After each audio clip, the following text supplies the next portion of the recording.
Hello and welcome to Shift Talk, your weekly dose of automotive chatter. My name's Chad. With me, as always, is Greg. And, ladies and gentlemen, Greg. just me. Chad has a dog duty, not an actual duty, duty to do. Probably So that too. I'm probably that too, but I'm opening the show tonight. Hello and welcome. Thank you so much for joining us. We are Shifting Lanes Garage. We have a wonderful show for you tonight. If you like cars, if you like talking about said cars, if you like boxes behind me that say e-trailer on it, that I'll explain what that is in just a moment, you're in the right spot. Welcome. Thanks for joining us. As Chad said, my name is Gregson. I am one of the trio here at Shifting Lanes. We've got me, we've got Chad, and we've got our third person, our third co-founder, our third co-worker, co-conspirator, co-creator, Hanson, who does all of the wonderful videos for us, long-form videos on our reviews. So if you don't know that, we do tons of long-form reviews over on YouTube. We do lots of different stuff. We do this live stream weekly on Wednesdays here at 8:30 or 9 o'clock. We do short-form content basically daily now on all of our social channels. And we have long-form videos over on Shifting Lanes, the main and first YouTube channel. So if you like any of that stuff, welcome. We're glad to have you. We're going to chat tonight. We got a lot of cool things to talk about. It's going to be a motorsports heavy show. So if you're into motorsports, great. Stick around and talk about it. If you don't like motorsports, too bad. That's cars. We're going to talk about those. So we got a bunch of different NASCAR topics to talk about. We have some F1 things to talk about in relation to NASCAR. Those go hand in hand. We also have a slightly funny but irritating story about Chad's Mustang from Chad. So we're going to talk about that as well. We are also going to talk about a topic that one of you suggested from chat, which is very cool. It is a great topic, and maybe we start off with that because I think it's from one of our viewers that has been very consistent. Joseph from chat, about NASCAR, and that's sort of where the F1 tie-in was going to be about different things that F1 and NASCAR race on, different tracks, and what they would be, good for each series. So when Chad gets back, we'll talk about that. But as of right now, you can probably see that box behind me, and that is going to be an interesting one to talk about. So let's start there. So that actually is from etrailers.com. It is not sponsored. We bought that. My wife and I have been looking into potentially getting a new car. And the thing is, for her car, it's a Volvo XC90. It's from 2017, and it is getting a little bit long in the tooth, if you will. So it's not broken. It is still in good standing, but we want a way to tow some stuff around, and we want to be able to put a bike rack on the back that isn't just sitting on the back window / deck. It's not a great scenario that we got going on right now.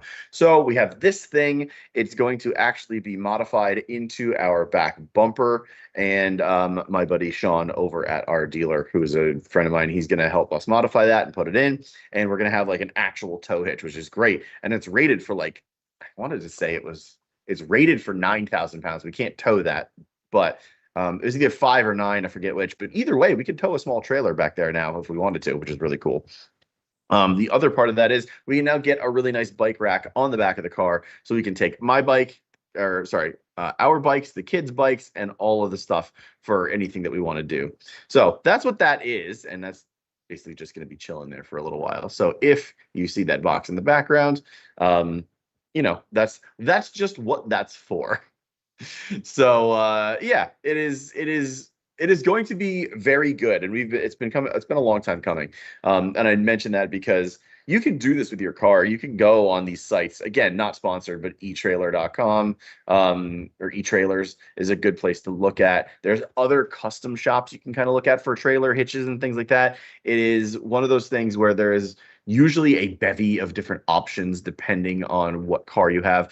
My car behind me, Volvo V60 Polestar 2016, is rated for towing, but the problem is you'd have to cut into the bumper, and not just because we got to cut a little bit and do some modification on the bumper actual like bracketing on the back. So you take the bumper off and then you have the actual bumper bar there. There is a little bit of modification you have to do there, a little bit of cutting. It's not bad. You don't have to cut the actual bumper. On this thing, you actually have to like create a notch in the plastic part of the bumper for the trailer hitch to go. It is not attractive, and it is something I don't want to do. I would love to have a trailer hitch on this car to be able to tow stuff, but again, bike racks there. There's a cool flagpole that I have for a Volvo flag that I had on the V70R that I would love to put on this, but it's not happening. I don't want to cut into the bumper. It looks, no matter how well it's done, it looks bad. Honestly, it just looks very shoddy, like shoddy craftsmanship. So I won't be doing that. We'll have it on my wife's car, and I think maybe in the next couple of years, 2 to 3 years, we're going to end up getting rid of that car. So that is one thing we're going to be doing. The other thing we're going to be doing is getting a full tune-up on it. We have we just had a service done to it. We thought the engine went bad, unfortunately, but it did not, fortunately. So that was very good. We were having a big knocking, but it was literally just the pulley bracket for some of the auxiliary stuff. So the auxiliary belt goes through a bunch of different pulleys. It's attached to the engine on a large bracket. One of the pulleys just kind of went bad, and we replaced just the bracket with a 3-pulley assembly.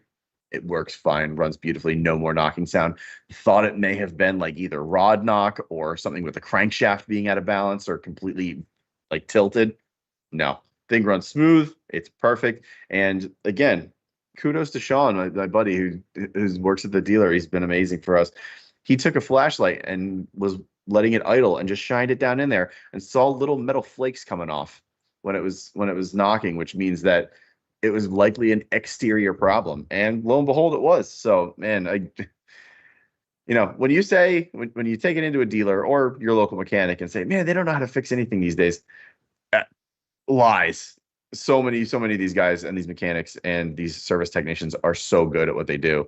Like, I would have never thought to look in that area and just do that and check it out. So huge thank you to Sean for diagnosing that and making sure that the car is on the up and up and that it is not going to go all splody. So that's a good thing. So yeah, that's essentially what we're looking at for my cars. Chad's gonna have, like I said, a Mustang story when he comes back from his dog duties, literally, and see what happens there. But I'm excited to talk about a couple of different things during this show, including a really good topic about maybe a good debate about motorsport and where things can go in a hypothetical scenario. So that will be fun, very fun to talk about. Chris, what's up? Thank you, Chris, for chiming in on chat. And hello, chat. If you are here, please comment. You are part of this show. You are the third presenter in this show. So please comment, ask questions, chat, do the chat thing. Chad says my dog is an a-hole, of course. But Chris says that could have been catastrophic. Yes, it absolutely could have been. If it was a camshaft, or not camshaft, crankshaft or rod knock, new engine, basically. Or you got to crack the engine completely open. And it was one of those things that it was only $700, and I'm thankful to pay that $700 because it could have been $7,000 to $10,000 just for the engine and parts, and then labor on top of that. It probably would have been a $12,000 to $15,000 fix. At which case we would have just gotten a new car at that point. I can't see who that is, but everyone. Oh, it's Alicia. Let's see. It's hard for me to see. Oh, it's over here. It's hard for me to see the name in blue. But Alicia over on Facebook, thank you for joining. And Chris, thank you as well. Good evening, Alicia. Our, as usual, 1 or 2 women viewers for the demographic skewing. So thank you for, as always, being here, Alicia. Appreciate you. I'm very thankful that was the fix, and it wasn't anything major. This car, unfortunately, is now making a sound. It's in the front right wheel well. It is, as I'm turning, you can hear this like noise. What I think is that either the spring is gone bad or the seating of the spring where next to the top mount is just it's gone bad. So I don't really know. I got to take it in. We got to figure it out. But it's been doing it for a while, and yeah, we'll see if hopefully it's not going to be another crazy fix or very um, expensive thing. But time will tell. And we'll sort of figure it out from there. But once Chad is back, we'll start talking about the other things. How has everyone else's week gone? Do you have any car news that you would like to talk about? Because there's a couple of things that we can talk about in the meantime. Well, Chad has been going, is gone for a few minutes. There's been some really crazy news coming out about different car companies. Chad, just go in chat. Coyote swap it. That would be very cool. But we haven't hit the lottery yet. But if we do, there will be signs, including a Coyote swapped XC90. That would be very cool. Chris restriped my hood over the weekend. Very cool. Remind me of which car this is and what the color scheme is. What on what, and what are the stripes? I completely have forgotten if you said it before, and apologies there. My memory is actually terrible, so it's not you. It is my fault. Chat is very small. It's my fault. Any tech problems? Blame me. Blame the me. Already exhausted. I'm sorry. It's been a long couple of weeks. And I'm also outside, and it was 97 degrees here today. I have a fan blowing on me over here. I don't have I don't have an air conditioner in here. That's why the garage door is open behind me. Hopefully it cools off a little bit. 2015 Dodge Dart Vitamin C Orange, great color on that car, by the way. The only color I would get that car in, maybe the red. That orange on that car is very cool. And what color did you make the stripes, or what did you restripe it as? And what was the original? Because those do look cool with stripes. And those are actually sneaky little tuner cars as well, from what I've gathered. The last two cars, small cars that Dodge has made, was it the Cobalt? Maybe it was the Cobalt SS. It was a sneaky little tuner car, and the Dodge Dart was also a sneaky little tuner car.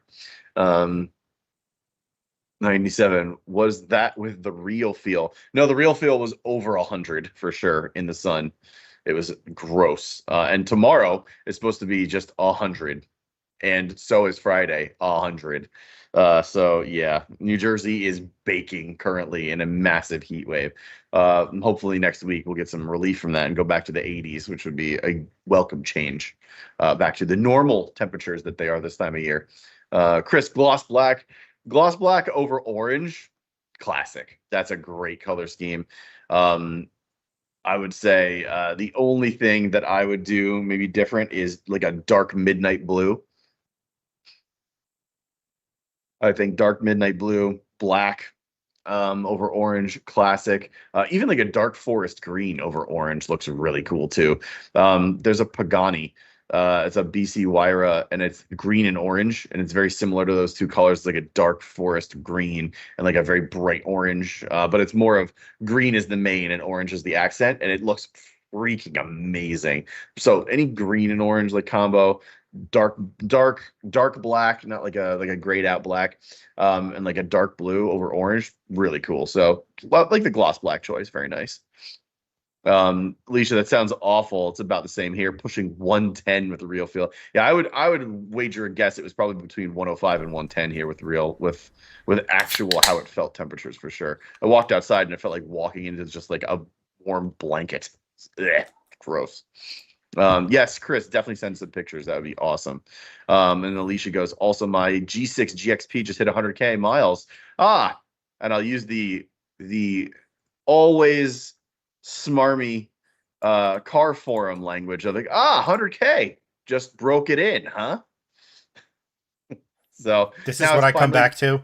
And I finally broken in, and I got to take her to the shop. She has some metal on metal thunking. Uh-oh, not good. Well, I hope it's not knocking like I thought mine was. So, and yes, Chad has returned. How are you, sir? I hate my dog. Sorry, man. But at least you did the doggy duties. Nope. Little fucker just walked around and then wanted to go right back inside. All right, well, that's the way it goes. Sorry, hold on. I probably should have No, done this you're before I rejoined back up. But you're good. You're good. How are you, sir? I'm doing all right. Went to the golf sim today. My swing is broken, Nice. as you might expect, having taken a 18-month hiatus. Oh yeah, well that will happen. And I'm um slightly larger horizontally, which wasn't helping. Yes. But hey, that just means more momentum for the transition. Yeah. Well, More power. without making this car show about golf, there are two types of swingers. You have rotational swingers, which are all the skinny, limber golfers on tour right now, pretty much. The exception being like Scotty Scheffler. And then you have what's known as body mass swingers, like John Daly. So Mhm. rotational swing, their swing is rotating on the axis of like their spine, for lack of a better way of putting it. Body Yeah. mass, we're sliding our folds right into the ball and building the momentum that way. I know that's a visual every single person on watching right now wanted to see. We have Absolutely. Joe Hain over on the YouTube chat tonight. What's up, Joe Joe? is actually an inspiration for one of our topics tonight. But Yes, since he's here, let's start with that one, I'd say. I want to touch on something real quick. Never mind. Belay that request. Insert "You're not my supervisor" clip here. You're not my supervisor. But no, I just wanted to touch on this because it was a large annoyance for me today. So, to give you an idea on how long it's been since I've played golf, my golf clubs are in the Mustang, in the trunk. So I went downstairs today. Battery's been. I checked on the battery like a month or so ago, and like everything was doing all right, but whatever. Battery's dead, so trunk's not popping. I try the remote, thinking, oh, maybe that battery's dead. Go in, try the button. Nope. Try the button on the trunk. Nope. I'm like, all right. There's got to be a physical. There's got to be a place to put a physical key somewhere on the exterior of this vehicle in order to open my trunk. Let me just look for it. So like I'm looking on the back by like the license plate. It's not there. A lot of modern cars now on like if your bumper has like a horizontal lip, they're under here. Inconvenient, but still preferable to what the actual solution is, which is there's no way to open it. You have to crawl through the trunk and pull the trunk release. I don't know how many people have been in a Mustang recently. It is difficult for a Chinese gymnast, let alone someone as rotund as myself. Oh God. So suffice it to say, the golf clubs are still in the Mustang, and what I'm going to do is I'm going to try to see if my jump box can get just enough juice in it to pop the trunk. There's got to be there has to be something. There's got to be a keyhole like up underneath the bumper, or like, did you check like by the seat is there like a plastic piece that comes up like off of the rail next to the door, like in the door sill or something? Because sometimes they put them there. You'd think, but after extensive research, the options are on the convertible, it's by the driver's side passenger seat. You have to pull the panel. And you can pop it driver's side passenger seat? I don't understand that. So you're sitting, you're driving, right? That's known as the driver's seat. Yes. The seat behind that. Oh, driver's side rear passenger. Okay. Because when I heard driver's side passenger seat, I'm like, driver's side passenger seat, rear passenger. Got it. Brain was not braining. It's hot outside. I don't know. It's you sound like France. Um, It's a balmy 70 inside of your house. It's a balmy plus no, 30. we're responsible. It's 74 in here. Um, That's still the Arctic compared to what I'm sitting in, which is hey, ball soup. you're the one who I've been telling you for months to get a permanent setup, but you're the one who insists on doing it in his garage, where in the winter you have to dress up like you're literally crossing the freaking Arctic. Hey, it's Shifting Lane's garage. One of us needs to be in a garage. I'm sitting above a garage, That's not the same. but We're always adjacent to a garage in a house like that. so Come on. if I can't get the jump box to work, I'm gonna take Alicia and Joe's advice and send your kids on an automotive spelunking expedition. That's right. That's right. Yeah. Hey, kids, go crawl through that. It'll be fun, I promise. Don't worry how dark it is and scary out it. Just feel around for a latch. Oh, I could find Look for the glow. I could find a many thousands of lumens flashlight for him to light it up. No, they got to learn. Go. Those things glow in the dark for a reason. Go find the glowy thing. It's been dark in there for over a year. Even that. Fine, don't worry about it. It's fine. Oh, fun fact. Did you know that platypuses are bioluminescent? Really? Yeah. If you hit them with a blacklight, they light up like a hotel room. Oh my gosh, that's crazy. Didn't realize that. Yeah, Chris, that's exactly what I'm going to do. Yeah. I'm either going to use the battery tender or I am going to attempt to try to jumpstart the car as well. Just to move some fluids. I try to do that every 3 months. Phrasing. Yeah, Joe goes, only one of you has a car in the background. True. Thank you, Joe. But Greg, I've reached what my would you say quota. in feet are you away from your car at the moment? In feet? Yeah. Maybe Four? like 4 or 5. Yeah, we are equidistant from our cars right now. Fine. Mine is within eye shot. Right there. With enough effort and an axe, mine could be too. You're not Superman. You can't see through the floor. Stop it. I said with an axe and enough effort. There's no seeing through things with that. Touche.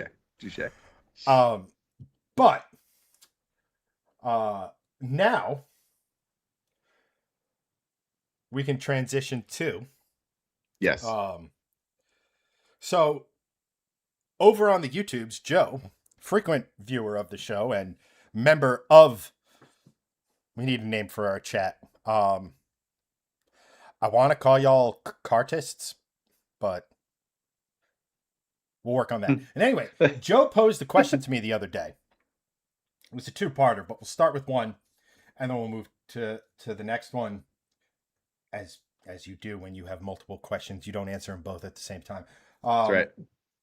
Sorry, this week was supposed to be my slow, easy recovery week from the shit show that was last week. Hasn't turned out that way. At any rate, he asked me the question of what international tracks would you send NASCAR to? And shifties. I like shifties. So at any rate, since I already answered Joe's question, even though I haven't done it here, and typically I answer the questions first, and Greg's like, yeah, I agree. I can't really add too much to that. We've known each other for 20 freaking years. We pretty much think alike on a lot of things car related. I'm going to open the floor to you. Okay. What international tracks would you like to see NASCAR host a race? And there's a bonus piece of actual motorsports news content after we answer this question. Wow. Okay. Good news. So international tracks that I would like to see NASCAR race on. I mean, there's some pretty good ones. I'm going to go with 3 examples. Three. Combination of 3 and 5. Brilliant.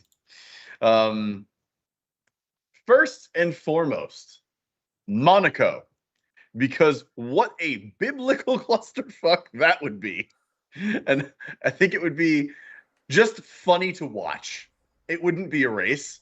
It would literally be a parade because I'm not sure. I think the entirety of the NASCAR field could fit on half of the track, which would be hilarious. And when lap traffic happens, what do you even do with that? The race starts and half of the freaking field is still in the tunnel.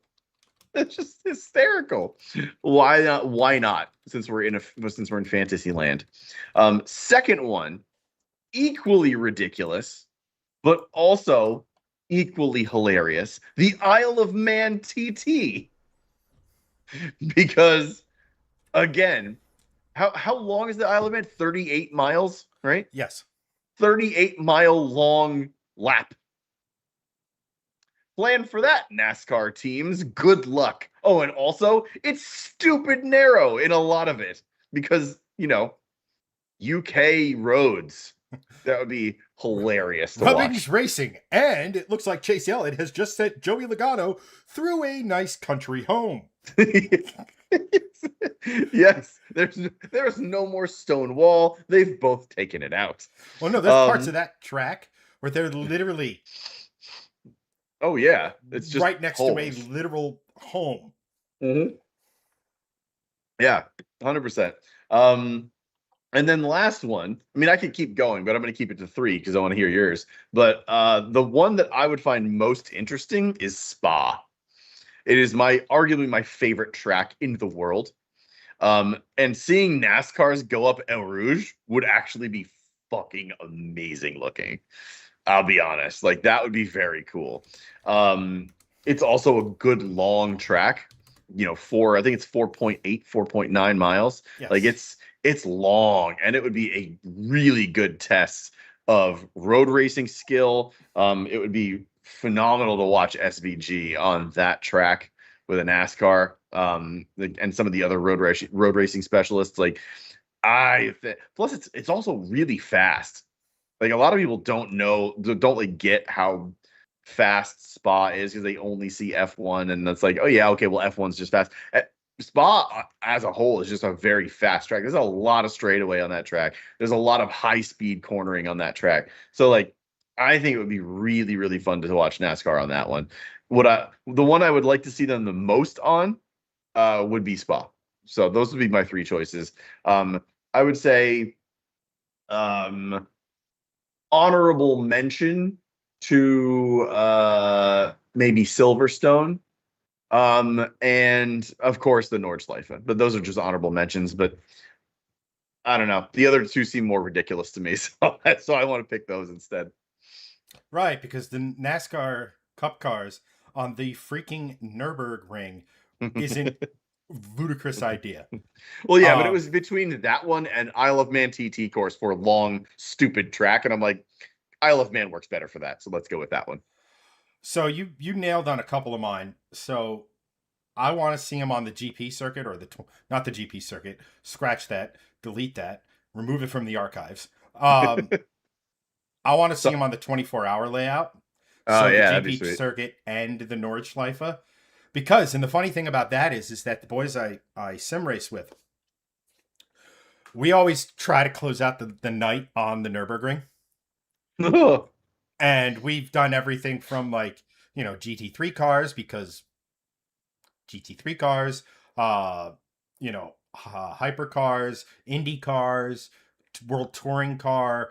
However, the best racing that we have is the current generation of Cup cars on that track.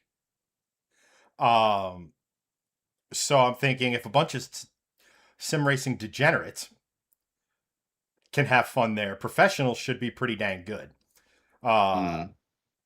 Also, chat, hopefully within the next month or 2, I will actually have this couch that you can't see removed. Anyone want a free couch, show up and it's yours. Because otherwise I'm going to figure out a way to get it out of that door over the balcony and in front of my house, in front of my garage. Nice. Um,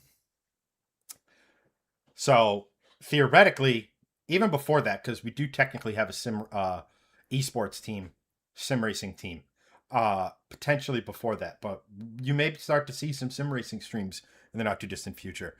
Um, Let's go. Alicia asks, "What's the one in Italy?" So I'm gonna go ahead and assume you mean Oh, Monza. Monza would be sweet. Monza would be cool. Their Because that's brakes would fast too. incinerate. Oh yeah. Yeah, NASCAR brakes would be toast after like 3 laps. Um, I too like the idea of Spa. I don't know if that final chicane might need to go back to, because like back in the day it was actually a bus stop. Yeah. Might have to go like do something like that for it. Who knows? Um, I like the idea. I like the idea of Silverstone because there's that. Yeah, Um, because it's just a cool European road course. um, and fun fact about Monza is it used to have an oval, a banked Yeah. oval. Well, parts of it still exist, but they're very much not drivable. Yeah.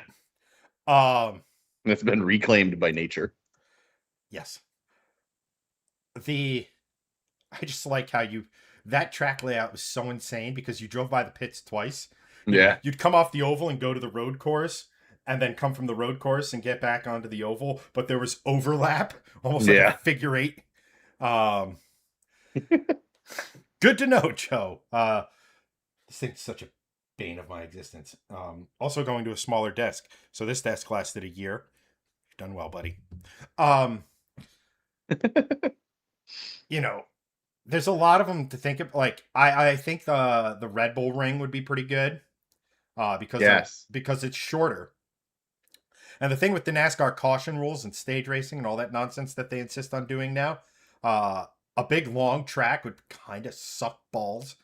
You kind of saw how long cautions were at a track like San Diego, but the one I would really like to see, just because of how much crossover there is I would love to see him at Bathurst. Yeah. That'd be crazy. Uh, I don't know if they'd actually work because it's like one NASCAR wide on the mountain. Uh, but I would substitute a suitable track in Australia for that. Um, just because of, I don't think they'll ever do it just because the costs of getting there would be Yeah. ridiculous. Astronomical. Because like the way they do, like, because you have to go through customs and it means you can't just ship the cars there a week ahead of time. But I think that would have the most natural crossover, Yeah. Agreed. especially with SVG, even though he's a Kiwi from New Zealand. But obviously his background in the V8 Supercar series and Yes. everything. The fact that Matthew Payne and Brock Feeney have both expressed interest in coming over here and driving in NASCAR next year is a pretty fucking cool thing. Brock Feeney was the guy who got absolutely screwed by the playoff system. In any other Australian V8 Supercar season, he would have been the runaway champion, and he got screwed by the playoffs. So he's really good, and he drives for Ampol Red Bull Racing, who is one of the best, if not the best team over there in Australia. I also found out today, this is a squirrel, in case anyone was wondering, that apparently, like, SVG's wife used to own part of that team, a team that he drove for. So, like, I'm just picturing you as a married man could like appreciate the dynamic of a race car driver and like his wife is part of. I don't know if they were married while he was driving there or what have you. I only saw it in quick passing, but I was just thinking it's like, man, like, Alicia, I am sorry. I do not mean me to be sexist, but like I am just picturing in my head you the quote unquote like passenger princess, or in this case, just the engineer in his ear watching the onboards, like just as he's going down a straight, there's a corner there, there's a corner there, there's a corner, there's a corner, break like 500 yards in front of the corner. Sorry, had to be said. But That's funny. She laughed at Joe's thing before, so I think we're good. But yeah, like so I think there's a lot of connective tissue there. And I'll get to this in a moment, but Joe would like to see NASCAR at Baja. Yes. It's just Baja NASCAR sounds hilarious. I'm down. Welcome to the NASCAR Baja 1. And we're done. And then ice racing, which would be interesting. But there's a piece of news that actually, because I know a lot of you are sitting here.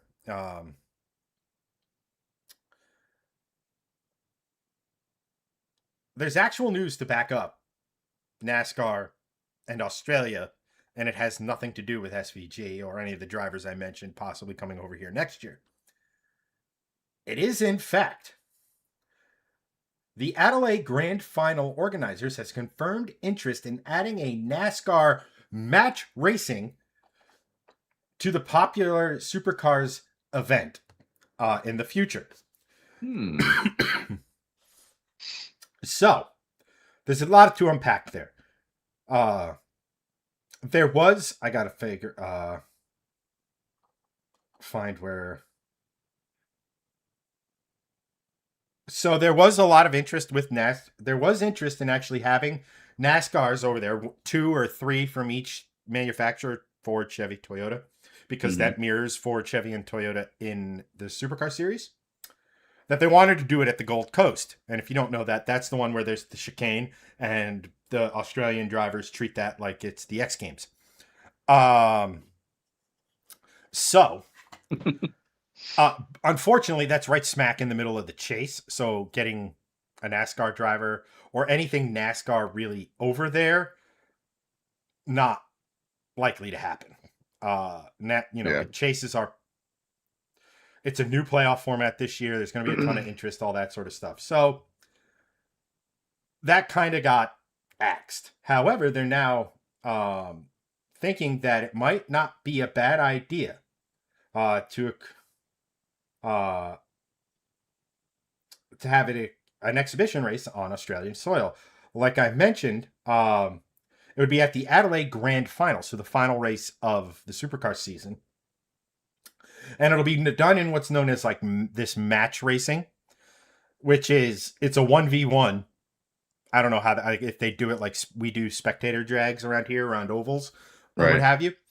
But it'd be like a 1v1, and I don't know if they'd set it up so there'd be like a manufacturer versus manufacturer type of a thing. But because I don't know if a lot of you know this, but the V8 supercars used to race at COTA. Excuse me. So like they've come over here, and with the similarities between the cars, again, the fastly rising, from what I understand, a lot of people are gravitating to NASCAR down there, and it would be even more popular if it wasn't the exact opposite of here, right? Like we try to watch a V8 supercars race, and it is on. Yeah, there's no way I'm gonna be awake. That time. Yeah.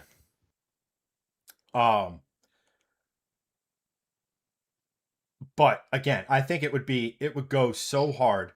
I've already kind of mentioned it to Lisa, and like they're like crazy.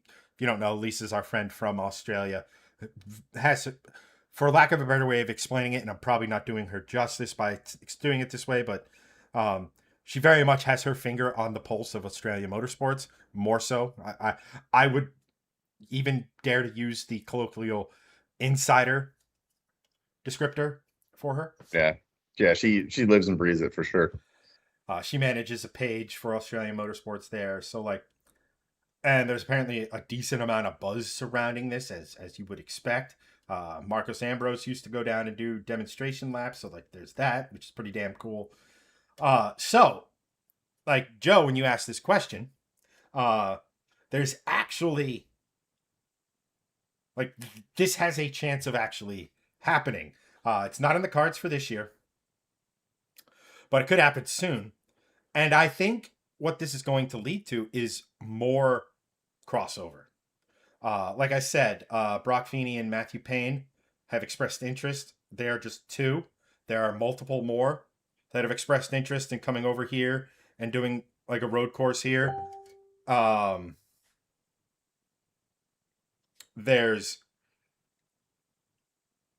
ways of, if you know the way our season ends and they have endurance races there where there's more than one driver, where you could have a crossover of NASCAR drivers doing supercars, and then you have this thing at the finale with whether you want to put current NASCAR drivers, whether you want to put legends like Jeff Gordon, Dale Jr., Jimmy Johnson, all these guys who Kevin Harvick, all these guys who are still currently driving some form of a stock car, even though they're retired from full-time cup racing.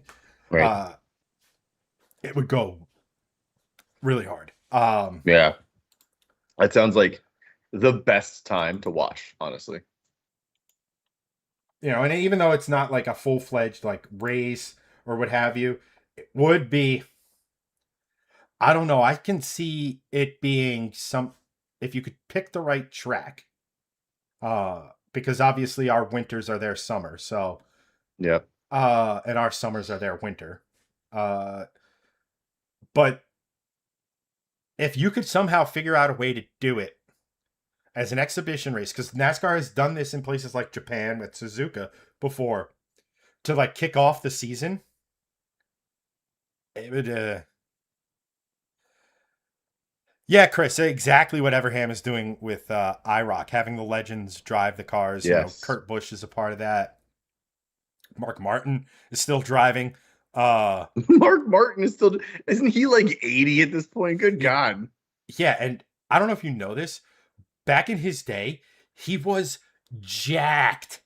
Yeah. Yeah. He was like, because he was this like short little guy. He's not like a tall guy. I think he's like what, 5'8", 5'9" at most.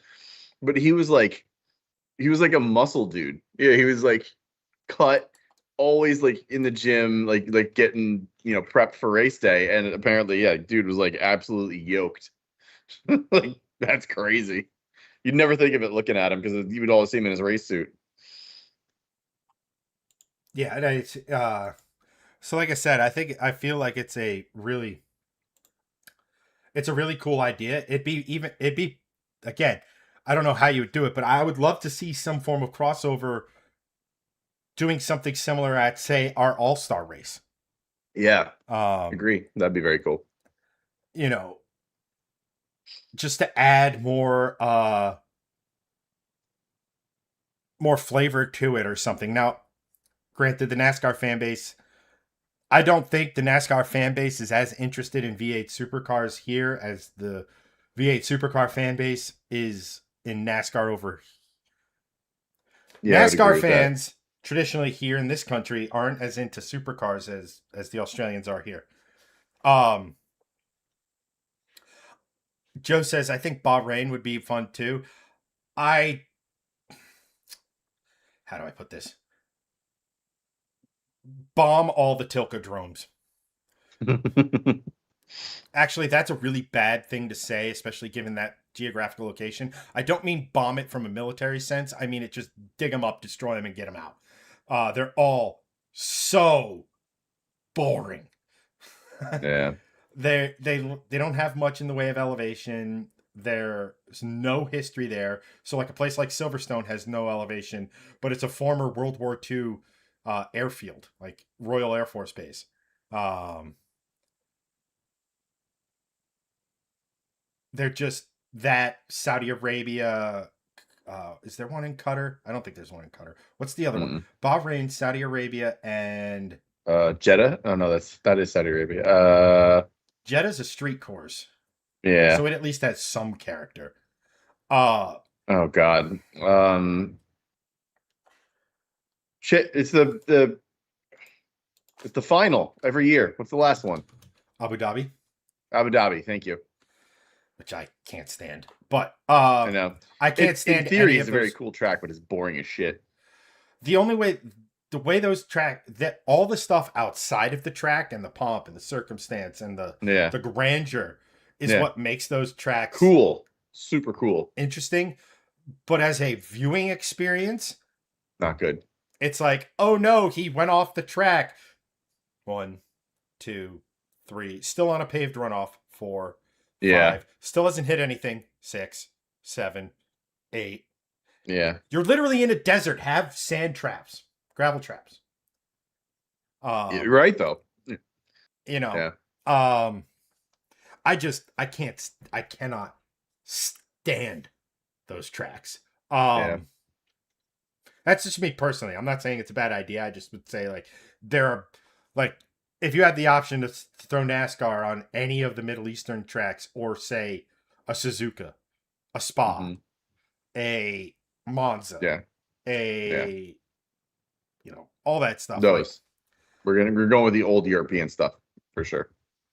so Or any of the Japanese stuff.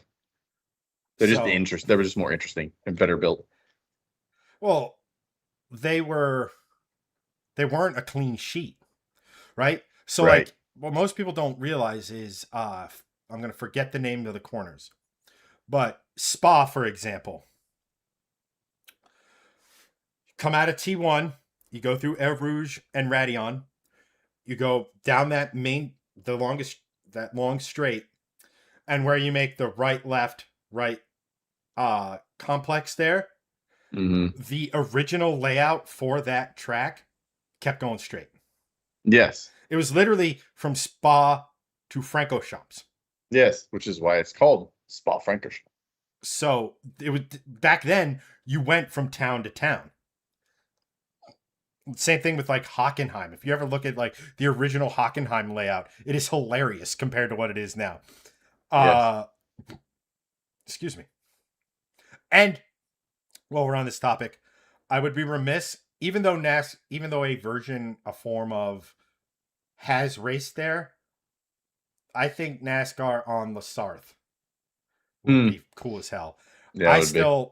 I still maintain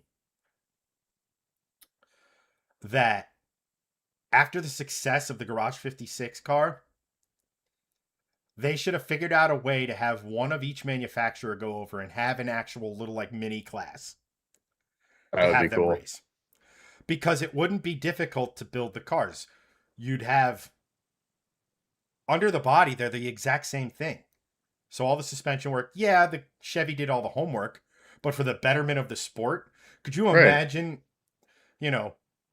a Ford racing a Chevy NASCAR at night going down the Mulsanne? That'd be so cool.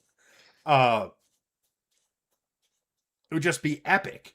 Uh, so, Yeah. but the second part of this is the flip side. Now, I know there's 3 races in America on the Formula One schedule. Personally, Miami does nothing for me. Vegas is kind of cool, but I hate how they capitulate to every single other out of time zone F1 races at a relatively reasonable local time. In Vegas, they race at like 10 or 11 o'clock at night or something like that. They race on European time, which in Vegas doesn't matter because everyone's awake all of the time. For an actual attendance thing, it's not a big deal.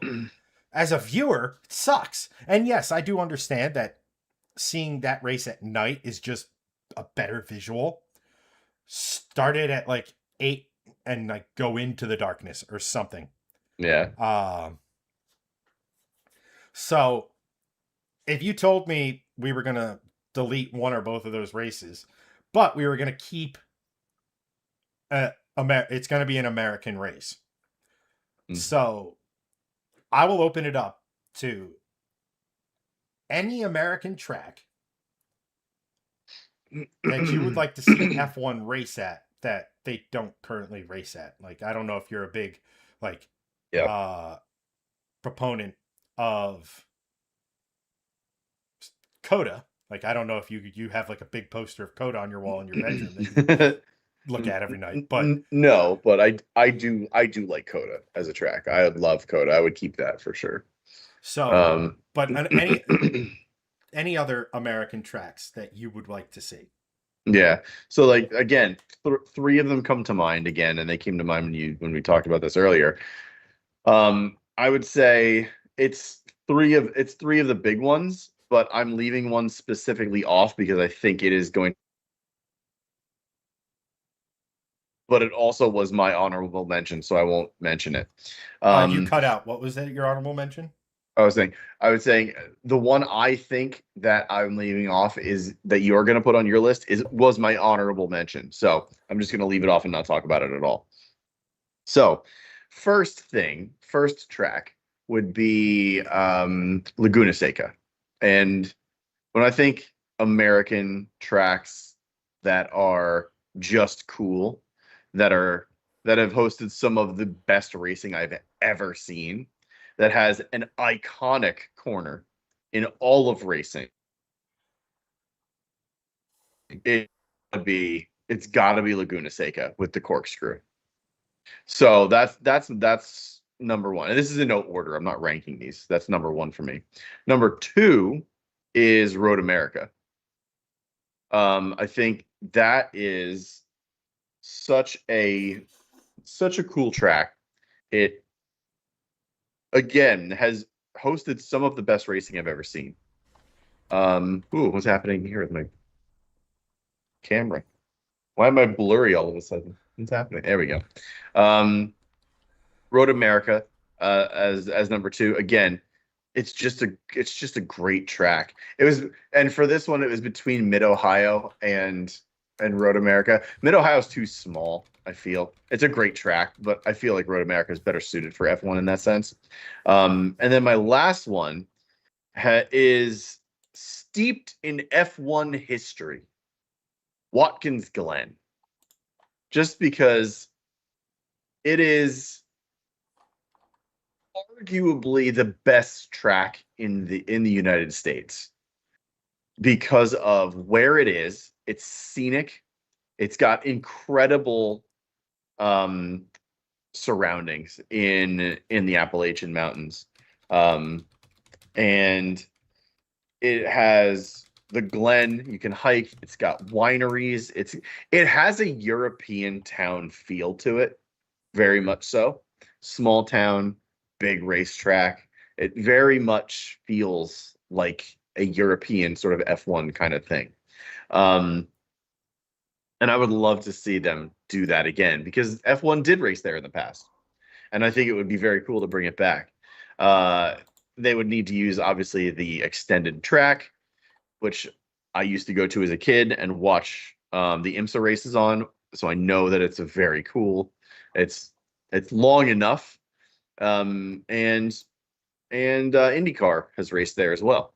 So it's not like they haven't had open wheel. And again, they had F1 in the past. So those are my three choices. I think that those would be very cool to see F1 race at here, outside of Miami, outside of Vegas and Coda. The one honorable mention I will do is the streets of Long Beach, just because kart and IndyCar have been racing there for so long. It's a very challenging street course. It's very bumpy, and it is traditionally a very difficult drive. You So I know would why it's love called to the see Long Beach Grand Prix? why. Because it was originally an F1 race. Oh, well, there you go.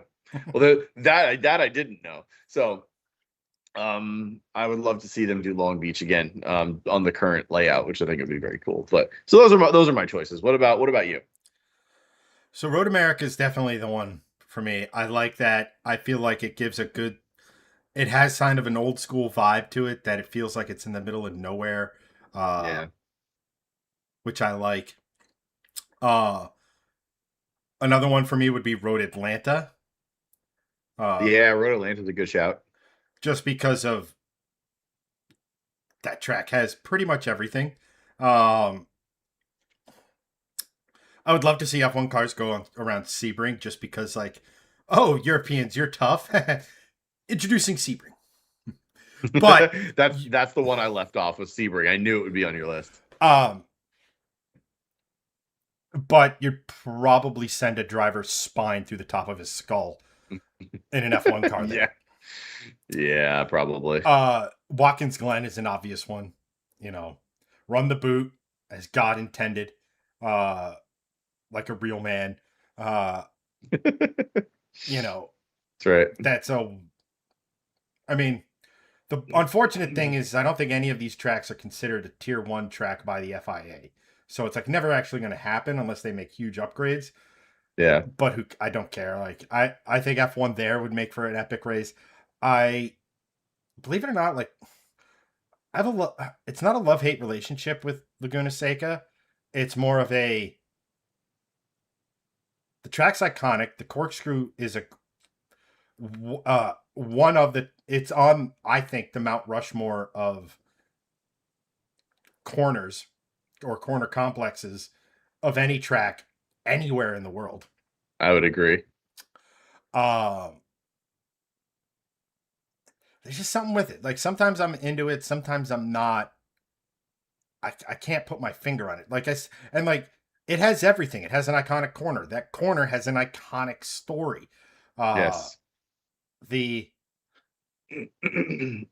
pretty sure all the people who are giving that track shit from the local residents would love the quiet hybridy nature of modern F1.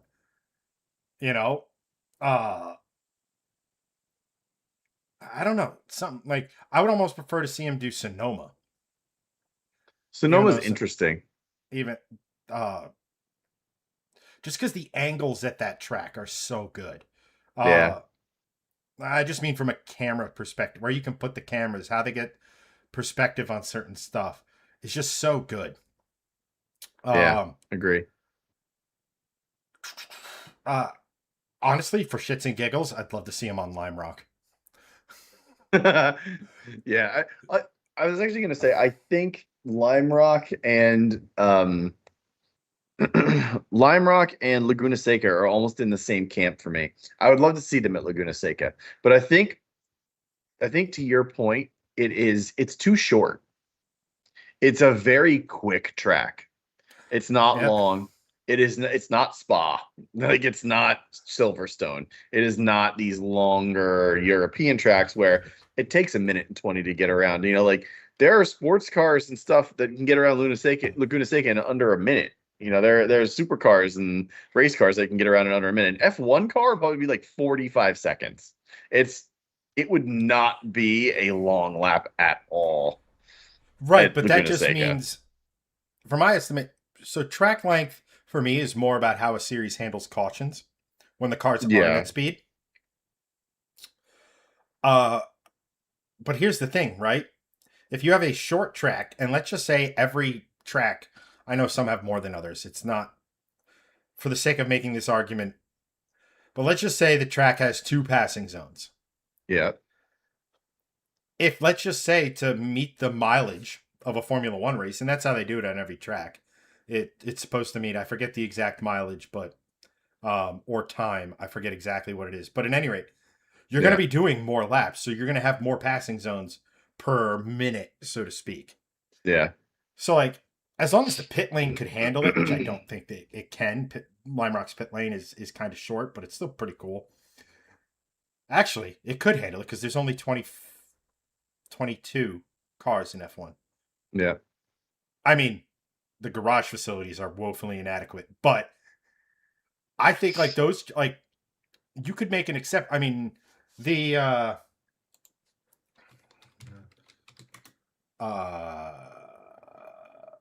gonna say track information. Let's just do.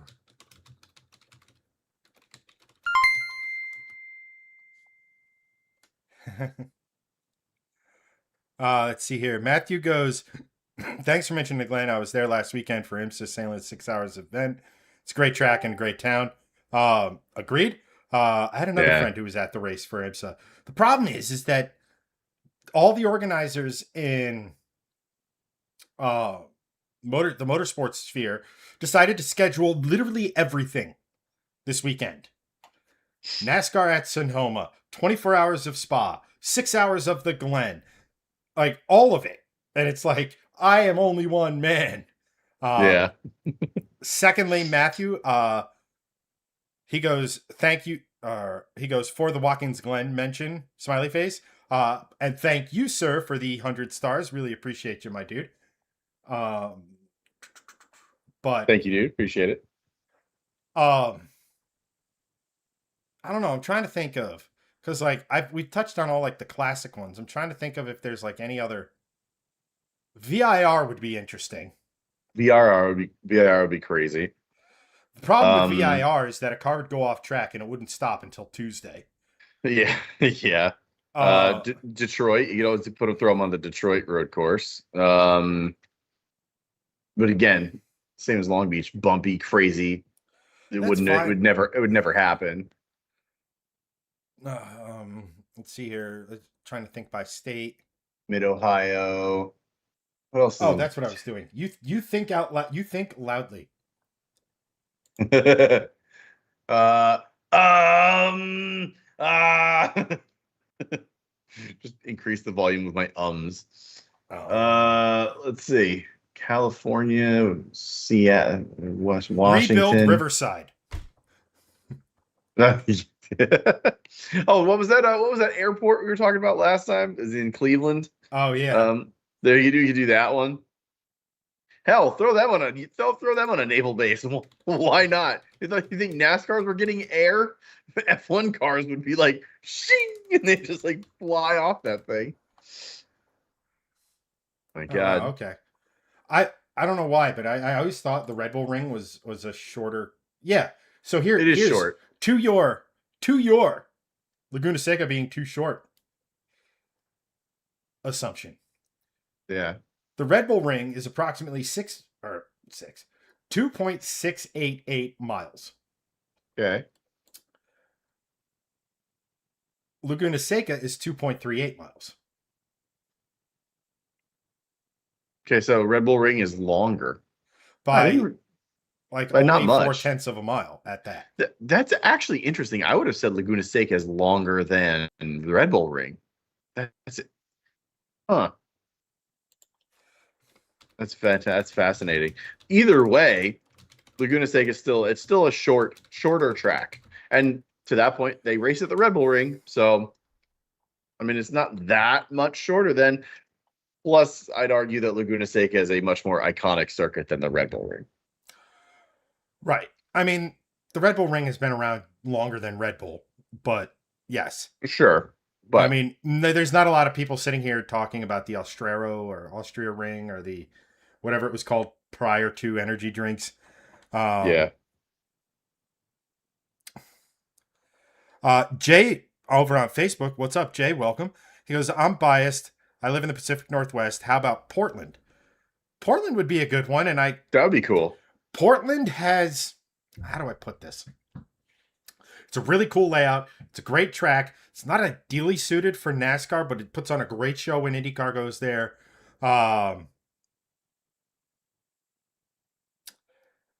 I think visually they'd have to, because doesn't Portland also have an integrated drag strip that goes onto the main straightaway? I don't know if the main straightaway of the road course is the cool down, but I'm pretty sure. So it has like this. There's just a visual of it being, I don't know what the word is, Pacific Northwesty, like it's kind of grungy. And I'm not trying Yeah. to like talk down on it, just like from a visual aesthetic. Like there's ways to fix that, obviously, duh. Um, but I feel it's a great layout that needs a little love. Um, yeah, Joe goes, how about an Air Force base? I mean, there's a lot of options, but then again, like Formula One has so many demands for that type of stuff. Although, fun fact, you know how on street circuits they're not exactly Jersey barriers, but you know the barriers they have lining the Yes. track. Where the Coronado Naval Base got those barriers from a combination of Long Beach and the Vegas facility. So to build their track, Interesting. I thought that was kind of interesting and stuff. Very Um, interesting. let's see here. Joe had hey, random internet dudes here. I missed it. Uh, What's up, he, Rando? it is random because he just sort of slid in there. I don't know where I'm going with that, but he goes, Touche. Rhinebrock is either the best race on the calendar or the worst race on the calendar. I could see that. I have a soft spot for Lime Rock. I went up there for the IMSA races when I was a kid with my father, um, camping out, watching, like going back to like the Camel GT days, watching the Jaguars battle the, like, all, I'm blanking on their fiercest competition, but I don't want to get stun locked trying to think of it. Uh, but like I've driven on that course many times, probably the race course I have the most miles on. Uh, that reminds me, I need to look if they do a time attack next year for Oh, the they Mustang. they for sure will. Um, I just really I completely agree with what you're saying, Rando Calrissian. I'm paid to Nice. be witty. Well Uh, done. Well done. but yeah, it's like I've even like New Jersey Motorsports Park does nothing for me, and I've driven on that quite a bit too. Uh, although, Gregson, what the hell is the name of the track we used to go for test days? Oh, Monticello. Monticello has a really fun layout. Um, that would be a fun, interesting actual race. Yeah. Um, They said that, didn't they say that each corner was built off of like famous corners? Or if it was was, it designed wasn't done. around If off of it famous was, it wasn't corners? done well because I don't remember. I don't. None of those corners remind me of anything. They're just a really good connection of corners. You have the first few corners, then you have a right hander going onto the back straight, and then you have a right, left, left, right bus stop, and then a left, right, right, left bus stop, which I Yeah. love. Those when you hit that, but like that, those were the bus stops I actually got a wheel off in an AMG GT. Uh, but when you connected those together, uh, it was. Yeah. An argument could be made it was better than sex, and there's a chance I might be doing both of those wrong. Um,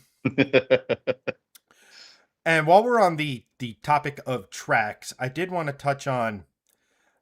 Joe had another question about Ooh, what you touch on that, and I shall return in T minus a few. a few. I wish I had a clock here, like that counted down, and then like a graphic that if you didn't come back, it just like a fake nuclear explosion where you were. I'm It not. just instantly bans me from stream. Just like, nope, didn't come back in a few. You're done for the night. Sorry, you've been sent to the locker room. Sorry, old Yeller. We're gonna have to put you down. Yeah. What? Yeah. Um, I'll be right back. Godspeed. Uh, that's that. Social template, blue sky. Do I have new solo? Dual 2? Rundown, new solo. Oh, that's it. Oh, I didn't have this up, so chat's not going to be up. All right. Keep chatting, guys, and I'll transition to the solo cam. Bam. Bam. Uh, what did I just, what the hell did I just hear? I have no idea. But Joe asked the question, what racetrack would make it good for like an endurance type of race with a car count that's in the 50 to 60 car range? So obviously a place like Lime Rock wouldn't be ideally suited for that. Uh, Nor would like a Laguna, um, like Joe said, Road America would make a good choice for that. Um, I mean, obviously Sebring would, but like it already has the 12 hours, so like, what are we doing? Uh,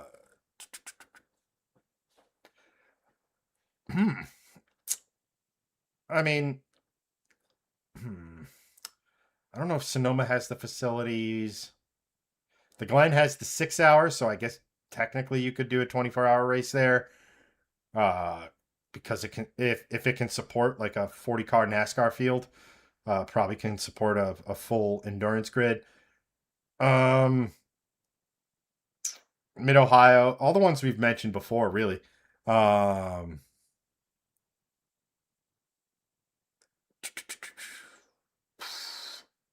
who else would make a good one?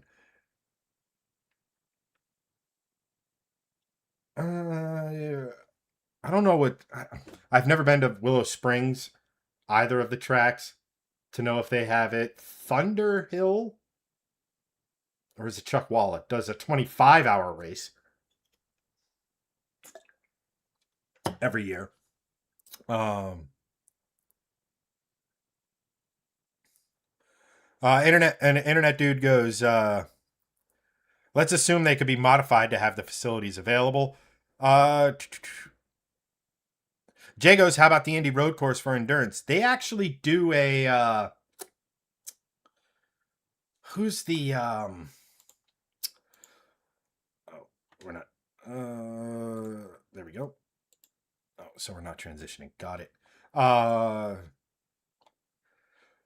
It's not World Challenge. It's something GT. There's a 6 hour. So yeah, Indy could work. Indy in and they used to do do they still do Indy race? Why is it? There we go. Yeah, there's an Indianapolis 8 hour with GT3 machinery. Indianapolis 8 hour. This will tell me where. Oh my God, Indianapolis. I don't care. Indianapolis 8 hour news. And I've lost interest. They used to do, I think, a 6 hour race there. IMSA did, or Grant. It was either Grand Am, IMSA, or forget who else. Barber, that's a good call out. VIR is a very nice track. They could absolutely do that. But they've for reasons they only do GT cars there now currently. Joe goes, make Pikes Peak a loop. And he goes, yeah, it's Thunderhill for the 25 hour. And random piggybacks on it. The back straightaway is just a giant downhill. I mean, hell, it'd be interesting for sure. Might have quite a bit of carnage, but I mean that's really cool and interesting. I mean Monza doesn't do like a 24 hour. I think that would be pretty interesting. I mean Bathurst does the 12 hour. I think Suzuka or Fuji does a 24 hour or a 12 hour with the Super GT cars. Yeah, that'd be a dope run. Run out of gas at the summit and coast back to the pit lane or the backside. I would make an argument that at some point you'd actually be probably not. You could probably get up to pretty significant speed just coasting on something like that. Uh, I think it would be interesting to see a 24-hour race on like a street circuit. So, I mean, something like Long Beach would kind of fit that bill. I'm not going to lie. The race at Coronado, that track was a very, very well laid out street course. Uh, that'd be interesting on a 24-hour level. Uh, Joe goes a hill climb and a togue all in the same event. Yeah, I mean, oh, what's the Takuba circuit? It's in all the video games. It's where it basically like Time Attack originated. Sydney Motorsports Park would be an interesting one for a 24-hour race. That always looks like an interesting circuit. Could be that they host races at night there though, and that just is what making it. I don't know enough about that. Um, I'm a sucker. I actually really like the Red Bull Ring as a track. It's one of the most fun to drive in a sim. I don't know in IRL, but it's really fun. It's a relatively simple track with a lot of nuance. Uh, that would be fun and interesting. I think there is a 24-hour at Silverstone. Brands Hatch. Um, Chris goes, the bumps would destroy those cars if it was a 24-hour. Yes, though, is it rougher than Sebring? Probably. Almost definitely, actually. I mean, not for nothing. It'd be a good excuse to donate some new pavement to the Navy. Although you'd still have to do the concrete for the runways. Uh Internet dude goes, what about Bathurst? Yeah, I mean there used to be a 24-hour race there, which I think would be epic because it's really interesting. I mean, obviously this year's edition was ruined by the we'll just call it explosive kangaroo. And all of the night racing was either red flagged or under caution because of it. Um, only if you make a pace car, a cop car. Need for Speed as 24-hour. Um, I don't get that reference. Sorry. Uh, like I said, I don't know what it is, but I like the layout of Sonoma. I think I may have mentioned that. Um, like I said, a street course would be interesting. And not for nothing, I would love to see teams weigh speed versus reliability. And a street course, I think, would bring some of that in. So if it is a rough circuit that's going to beat the hell out of the cars, seeing them have to weigh outright speed with making the car last, making an endurance race again, that is something I am. That is something that very much piques my fancy. Uh, because endurance racing has just become a 24-hour sprint race now. Like, yeah, there's some failures like here and there. Yeah, it reared its ugly head at Le Mans this year where the leading Cadillac had issues and took them out of contention. But I want to see the teams plan around the potential failures and not have to deal with a random glitch in the whatever matrix, power steering, hybrid system, or whatever. Uh, just again to make it an endurance race. The cars are so good, the cars are so tough, they're so reliable. Make it an endurance race. You know, make these guys have to work to do the to survive. You know, bring to finish first. First, you must finish back into the equation.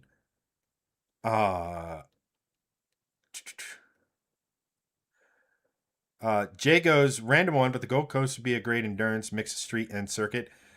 Yeah, uh, yeah, absolutely. That's a that's a great track layout. Also, by the way, uh, I make for a good one. Random goes Need for Speed.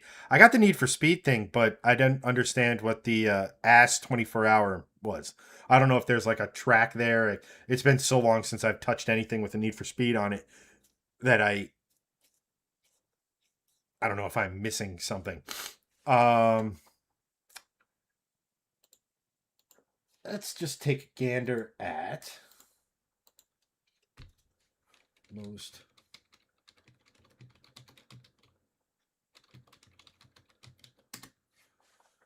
All right, most.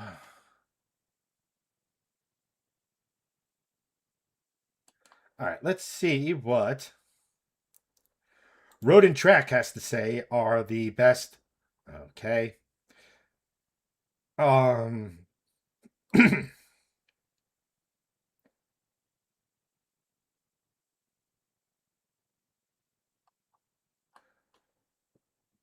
Brainerd International Raceway in Minnesota. Does that still exist? Next in search. Oh yeah, look at that. Mentions Long Beach, Lime Rock, Mid Ohio, Thunder Hill, Barber, New Jersey Motorsports Park. That is a fun track. I think I might be.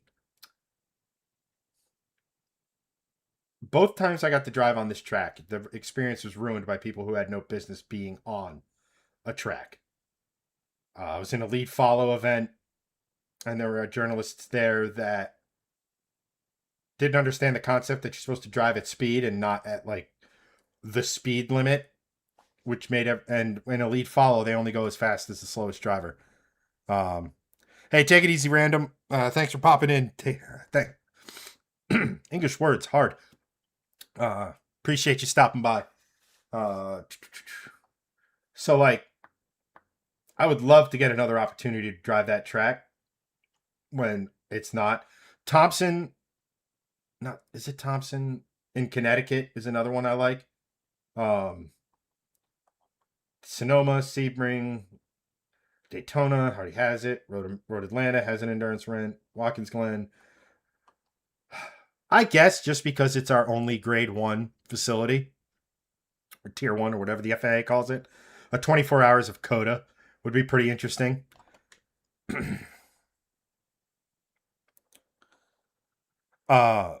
Alicia goes, God, that lead follow sounds brutal. I would run out of patience and turn it into a demo derby.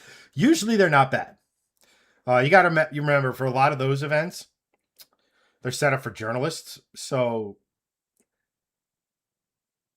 you're going fast enough to have a good time, usually.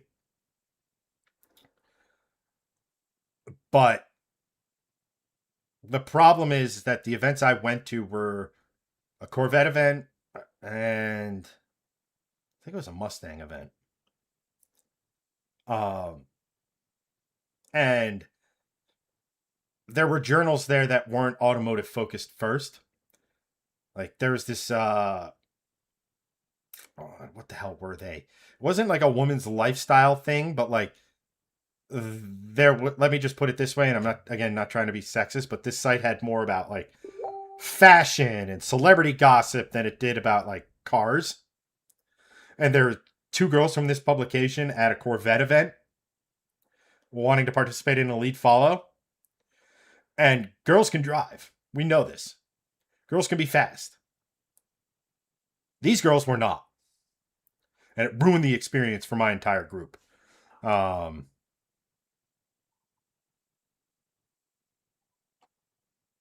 that's where it gets tricky. That's like when we went to like places like Monticello.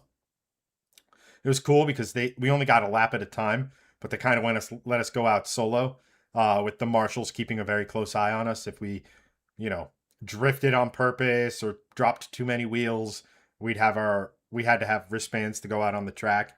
We'd get our wristbands pulled. So that was a ton of fun. I miss doing that, but like a lot of things in the automotive press sphere, that sort of stuff has progressively gotten less enjoyable. Like we talked about last time, while we do know a lot of really, really good automotive journalists and we're friends with, and they tend to go to some of these events too, there's a lot of bad ones. And there's a lot of ones who look at you like, oh, you didn't go to journalism school? You're not writing for XYZ publication? No, and I'm doing better than you are. And they don't like it. And the biggest reason, that's like 10% of it, if I'm being honest. The biggest reason is the OEMs got tired of people breaking their cars, as you might imagine. So only a few of them would every year, less and less of the manufacturers had actual track specific cars for journalism demos or journalist demos. So it, instead of having, 30, 40, 50 cars to choose from, it's like 10 or 20, which is still cool, still fun, still like awesome. But, the lines are longer, all this other sort of stuff. Track is emptier, but it became less of a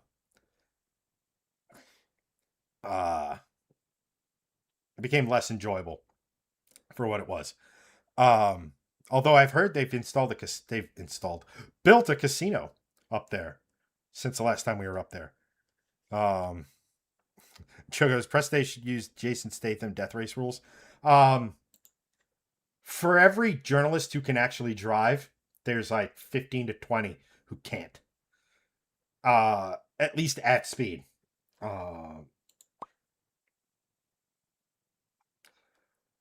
So one of the cool things about test days is what they used to do is, so it was a 2-day event.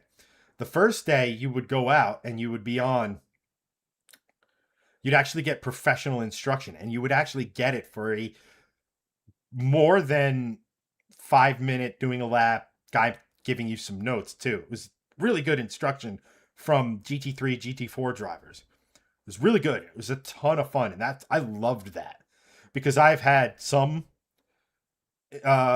motorsports instruction, and having them sort of add to it, or let's face it, it was nice for my ego when they were like, "Oh, you know a thing or two, because I've seen a thing or two." Ha ha!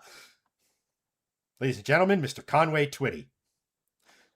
Ha ha! But let's see here. I'm gonna run through chat, and then Alicia continues. So idiots who can't drive, not including you. Thank you for separating that. Yeah, and that's the thing with these press events is that you always end up with, like, there's car mags, there's car journals, there's car vlogs, YouTube channels, content creators, etc. there, and then there's these lifestyles. So men and women. I've been at lead follow events where there's been a men's lifestyle who's, more concerned about scuffing his shoes than actually what the cars like to drive. So it goes both ways. Chris William goes, those ride and drives are very controlled. Yeah. You'd be surprised with some of these events. And like, if you get in the right group, or you like we would have not cliques, but like a group of guys who'd kind of go out and do the road testing. And we kind of had a route where we would all go hang out, do different stuff, and drive in an enthusiastic yet legal fashion. Man, my eye itches. I don't know why.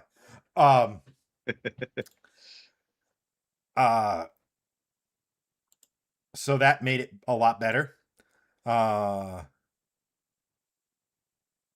Let's see here. Joe goes, Alicia's our type of girl, 100%. Girl hanging out while we talk about cars. It's not to like there. You'd get parked if you goofed off. Well, that's the thing. If if we just pass these girls or the guys in the lead follow, they'd immediately pull our car. We probably wouldn't be invited back to another Chevy event. So like, sucks, but good of the many outweigh the goods of the. I don't know what it is, but like, insert spot quote here. Yeah, Alicia goes, it still sounds pretty cool, but I don't know. I could do the speed limit on a racetrack. You don't typically.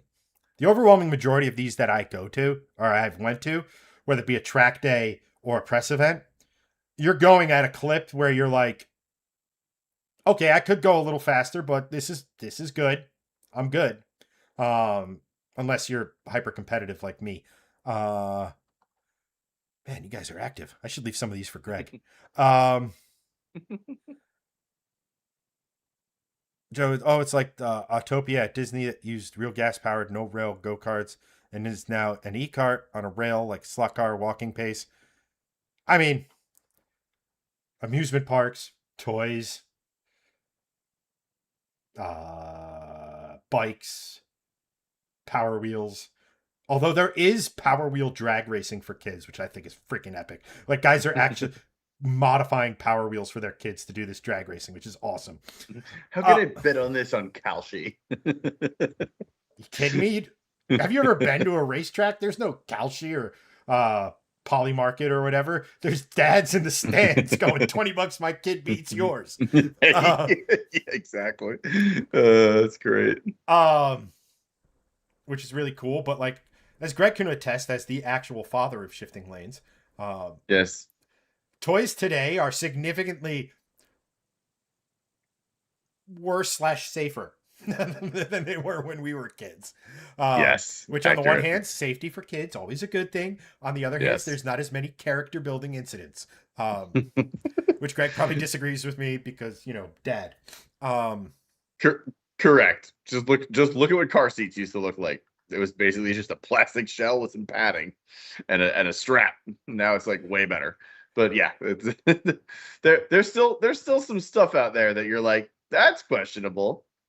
Go ahead and get 5 of those. whatever happened to Super Soaker?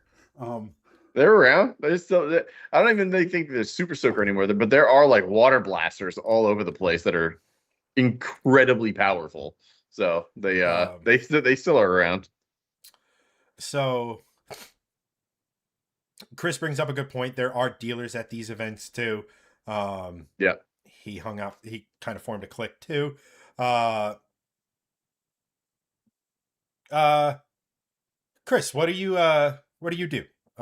Greg, I apologize if you've mentioned this before, but curious if you're in like the journalism side of things or the what side of things, or if you just happen to frequent tracks, which is also awesome as hell. Yeah. Matthew goes, if you want a good driving experience, the HPDE event with the Porsche Club, BMW Club, or Track Masters. I've heard good things about that. Definitely that's a 2027 thing for me, because short version of the story is the Mustang project will officially start in earnest as far as making actual contact, making actual inquiries, starting to move that process, kick that ball down the road in the very near future, like next week or the week after. So, Greg, Me. how you doing, buddy? I'm good. Sorry that Um, took so long. Had a kiddo issue. it happens. Yes. Why did We it? have we have we have moved. Thanks, Streamlabs. Streamlabs is the best. But Also not at all. Hey, Joe goes, Big Wheels run brushless. You can swap in 4 powerless battery racks and then make them haul ass. Yeah, I mean, they're doing some pretty heavy modification on these things for these disc racing stuff. So, at any rate, I don't have a topic for Greg. I was going to ask you about the Polestar news, but that seems like a downer given the high spirits of tonight's show. That's fine. Oh, Chris goes, I try to frequent tracks and funds as funds allow. Yes. Nice. Interesting. Greg, talk to chat with the if you had to pick. All right, here you go. I'm just going to do this and put you right smack in the middle on the spot. And I will be judging you from a distance while I listen to this. Oh no. Oh no. First part of the question, rank a track. We'll keep it to North America. Mm-hmm. That is at. Give me the top 3 tracks that you want to drive at in North America. Number 1. Chris made a good point of a track I've never heard of, but it sounds pretty good. Yep. Number 1. And then if you, me, and Hanson were all to be in the same car, Mm-hmm. first, second, third, go. Mm-hmm. Oh, like who would win? Okay. Well, Tracks first. Tracks first. So, all right. So, top tracks that I would want to drive at in North America. I think a lot of the ones we already mentioned. And I'll name a couple and then I'll go into my top 3. Sonoma, Mid Ohio, Long Beach road course. Um, Laguna Seca, Watkins Glen, Coda, Miami GP layout, Vegas GP layout. Um, what else did we talk about? Portland. We talked about um, what else? What are the other ones that we talked about? VIR. Uh, there's a lot of great Road Atlanta, Road America. There's a lot of great racetracks in this country. I'll be honest. There's so many. Um, my top three, but Chaz said North America, so that could extend to Canada, and I would actually say that maybe the Canadian Grand Prix layout is probably right up there as well. So those are just the ones that come to mind. Top three though. I'm just gonna give top three, not in any order, because I'm not sure I can really rank them and want from like I gotta go drive this, but I just want to do all of them at the same time. Like I want to drive all of these. Sorry, it's like Beals. There's a ton of bugs in my garage right now. Just because of it being so damn hot. Like there's one right there. Boop. Get out of here. Um, I'd say Laguna Seca has got to be on there. I've always wanted to drive that. I've driven it so many times in racing games. I feel like another track, excuse me, like the back of my hand. Um, it's got to be in my top three. Second one on the list has got to be Coda. It's becoming the premier track in the United States, just from a everything standpoint. It's got so much great track presence. It's got amazing corners, long straights, an F1 race, an F1 Grand Prix races there. Like it's got a lot. It's got a lot going for it. It's very cool. Um third's tough because I want to go drive Watkins Glen, but I've been there so many times as a spectator. I don't think I need to. If that makes sense, I would I'd probably say I'd I don't know. I'd say it's a toss up between Sonoma and Road America because those two tracks are some of the best road course racing I've ever seen. I'd have to give it to Road America, I'd say.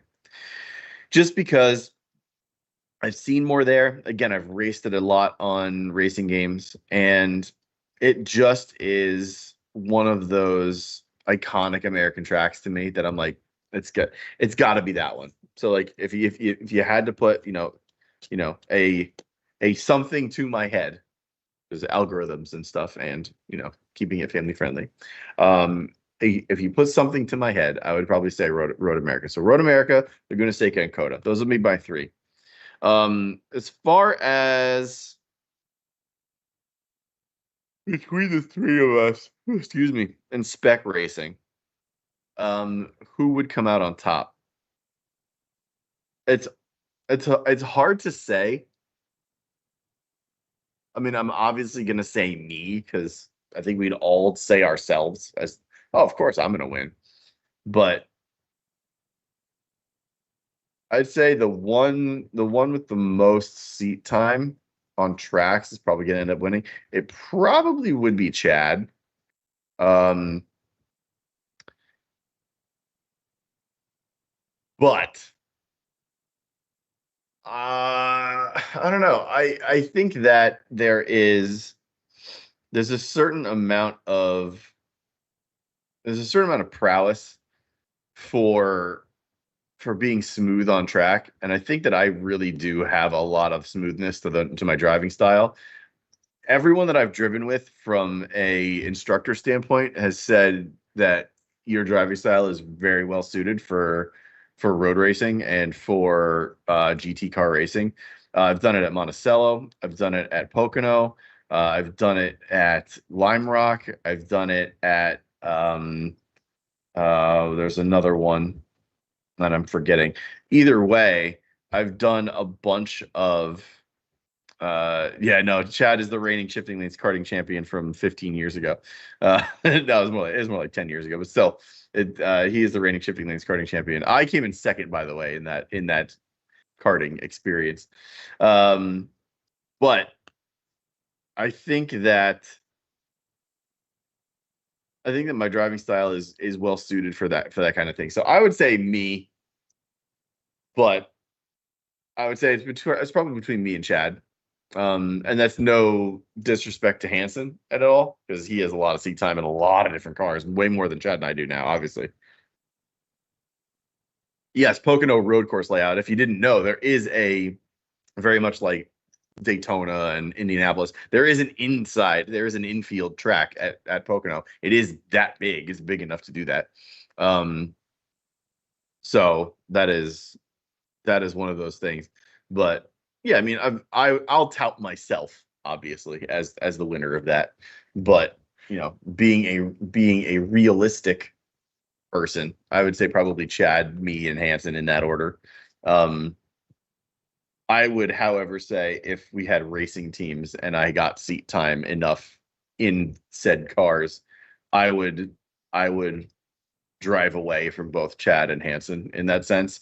And the reason being is because when we've done it on racing games in the past, and I know games are not the same as real life, but when we had time in racing games in the past with a wheel, it was I had like a 2 to 3 second lead over basically everybody. So that's the only argument I can make. It's not a strong one, but it's the one that I'm going with. So I would say with a lot of time on our hands and infinite money, I would put my money more on myself than Chatter Hansen. But um, you know, I don't know if that will ever happen. So it's fun to dream and fun to postulate about it for sure. But the tracks are interesting. Let's see what you guys had said. Top three: Laguna Seca, Sonoma, and Coda. That's great shouts. Thunder Hill, Watkins Glen, and I want a shot at North Island. Great, great shouts, Joe. Jay, top three tracks for me: Montreal, Daytona 24, Road America. Again, I can't argue with those. Those are amazing. So those are really good. Joe goes, that Navy base would be great memories and not getting chased by the MAMPs. That's good. That is funny, but I agree. Those are all good shouts. I want to see y'all run the Coronado track. That would, I mean, that would be freaking phenomenal if we could. We just need enough money. Someone hit the lotto for us, please, and give us copious amounts of dinero. That's the dream. We could do this full time. We could talk to you every day. We do this every night. We would go racing. We'd start a spec racing series. Let's do it. Someone win Mega Millions for us, please. That'd be great. Um, Alicia goes, Road America, the Glen, and Coda. I mean, again, I think that kind of just speaks volumes for the tracks in this country. Is there really isn't kind of a bad choice of any three, unless you're talking about like super local tracks that nobody knows about, and they're just literally a dirt oval for all three. Cool, but there's a lot more out there. So like for road courses, you're kind of spoiled for choice. There's a lot of like insanely good racing in the US because of how big it is, how many there are, and just how differentiated and unique they are too. Because it's not like you're going to Europe and you're going, oh great, another road course. And they're all like a lot. I'll say a lot of the smaller UK courses are very similar. Um, but a lot of the US courses are not like that. So um, I'd say spoiled for choice. I don't think there's really a no one said a bad three for sure. So, I would choose Road Atlanta, probably Road America. No, Watkins Glen with the boot. Hmm. And just because I want to experience it, but this has to be in a very specific situation, I would love to be race or drive Bowman Gray during a modified race because they don't call that the Madhouse for no reason. So I feel Yeah. like the overall experience would be something that's pretty freaking epic. Um, Yeah. there's so many, right? All good shouts as usual. Um, and then as for the three of us, Hanson's the wild card because I haven't really spent much track time with him, and I know he has Yeah. that engineer's mindset. So Yeah. assuming there was prep time involved, I feel like he could be fairly quick. I feel like your smoothness might get what's the word? Outweighed by your extremely healthy survival instinct. Yeah, that's my downfall for sure. Um, and like you said, I'd love to put myself at the top of that list. Hmm. Um, I will say that I think over the course of a lap, like if it's just a one lap shootout, let's say Hmm. we had 10 laps, fastest lap wins. Hmm. I think I would take that. I think an argument could be made for you and Hansen having a better average because Maybe I'm you'd be if a little harsher on it. well, I'm going to go in and find okay, I should have braked way sooner into that corner. Uh, I feel like I'm going to find that limit more than you guys. Yeah. Where like you guys are going to inch up to the breaking point and may not make it to the ultimate breaking point. I feel like I'm going to go past. I'm going to like not inch up to it, but take like long strides to it and then go past it and then try to work my way back. Yeah. Um, but it's definitely something we need to figure out how to do. Yeah, I agree. It needs to be a definitive thing. And also this should be a yearly thing. Yes. It shouldn't just be a one and done. Okay, Chad wins. Okay, Hansen wins. Okay, I win. It needs to be like, okay, you've taken the trophy for the year. Good. Better luck next year Not a because you're gonna trophy, do it again. an over the top WWE style belt. Oh, for sure. It's gotta be ridiculous. Um, and then at every other official Shifting Lanes event, the other two have to wear any Shifting Lanes merch of their choosing. But on the back, it says, I'm slower than the winner. Yes. Um, Joe goes, I think a NASCAR can't Gumball 3000 or Cannonball Run. Um, that would be awesome, but I mean, the Cannonball side of it, right? Like, imagine like having a 500-mile point to point race. That'd be Yeah. pretty freaking insane. But since we're back on the topic of NASCAR, there's something I want to kind of talk about. Yeah, Jad's going off brute. I wouldn't even necessarily call it brute force, although I do have an aggressive driving style. I guess would be a good way to put that. Yeah. Um, I think if you put us on an oval and say like a late model stock, a late model or something like that, I would Hmm. bully the other two out of my way and win that way. Um, something requiring a little more finesse, the other two might get me. Um, but since we are talking about NASCAR, I did want to kind of discuss this. And I think Greg is a perfect person to kind of talk about this, as opposed to a lot of our kind of motorsportsy stuff, because of the aforementioned fatherhood. He doesn't get a chance to watch a lot of motorsports. Uh, Correct. but, um, so if you don't know, and I want to use NASCAR specifically, but if you notice, Formula One, Apple TV requires a subscription, right? Yep. Uh, IMSA is on its, I forget what platform they're on. Where Where are they? Where to stream IMSA? IMSA's on Peacock. Okay. NASCAR, some of which is on Prime, some of which is on HBO Max, some of which is on Fox Sports 2, which is their streaming, what they call their streaming service. And some of it's on Peacock. So I'll use NASCAR because they are by far and away, because like with all the other ones, race one to the finale, it's all going to be in one place. NASCAR starts the season on Fox, then sort of alternates between Fox and Fox Sports. So you need cable. Or again, the Fox Sports app, which, spoiler alert, costs money. Then it switches to Prime.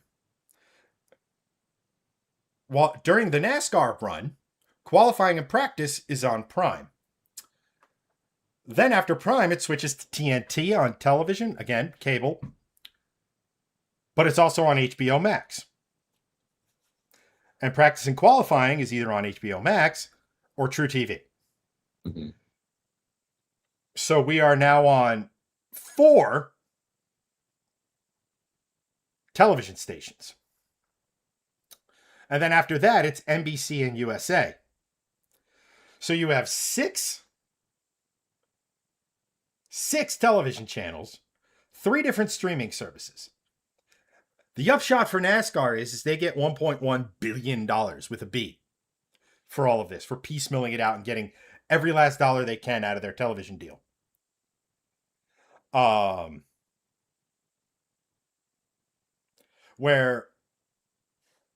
And we broke it down. So if NASCAR went and did their own streaming service and charged like the Sunday ticket, right? It would be somewhere in the, based on average viewership. So just average viewership of a race. Not the diehards. It would, if all of them bought a streaming service, to make that similar money, it would be over $450. Which would price almost everybody out. But the problem that it's on so many different networks. Now, Greg probably has Prime. Greg, I think we've talked about this and you have HBO Max. I do not have HBO Max, no. The only things I have are Prime, and then it's that like Verizon bundle. That's you get like Disney Plus, Hulu, and something, and then also Netflix. So what Greg can watch is the Prime segment. Yeah. So I don't know. I'm just going to ask you, if it was in one streaming location, would you be more inclined to watch? I would say yes, just because it's easier. But I think that goes a little bit deeper on just streaming services in general.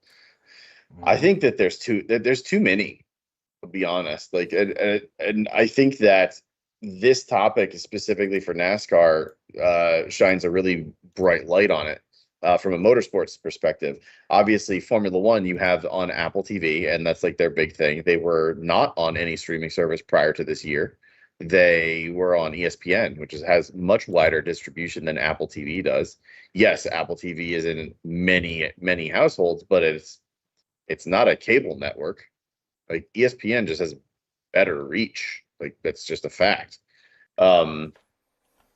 The other side of that is like we are unfortunately spoiled for choice.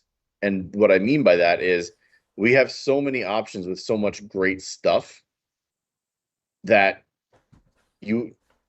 people have gone from cable, which was this one-stop shop for all this great stuff, to cutting the cord, so to speak, and getting these streaming services, to now opting into every streaming service just to be able to watch what you want, and it being the exact same price as cable where everything was in the first place. So why can't we just go back to that, which is what you're suggesting? Like that's just cable. Let's just get cable back into it. Let's just do that. Like everyone reattach the cords. Stop, splice the wire back. Stop cutting the cable. Like it's infuriating because, and I'll take the dad side of it.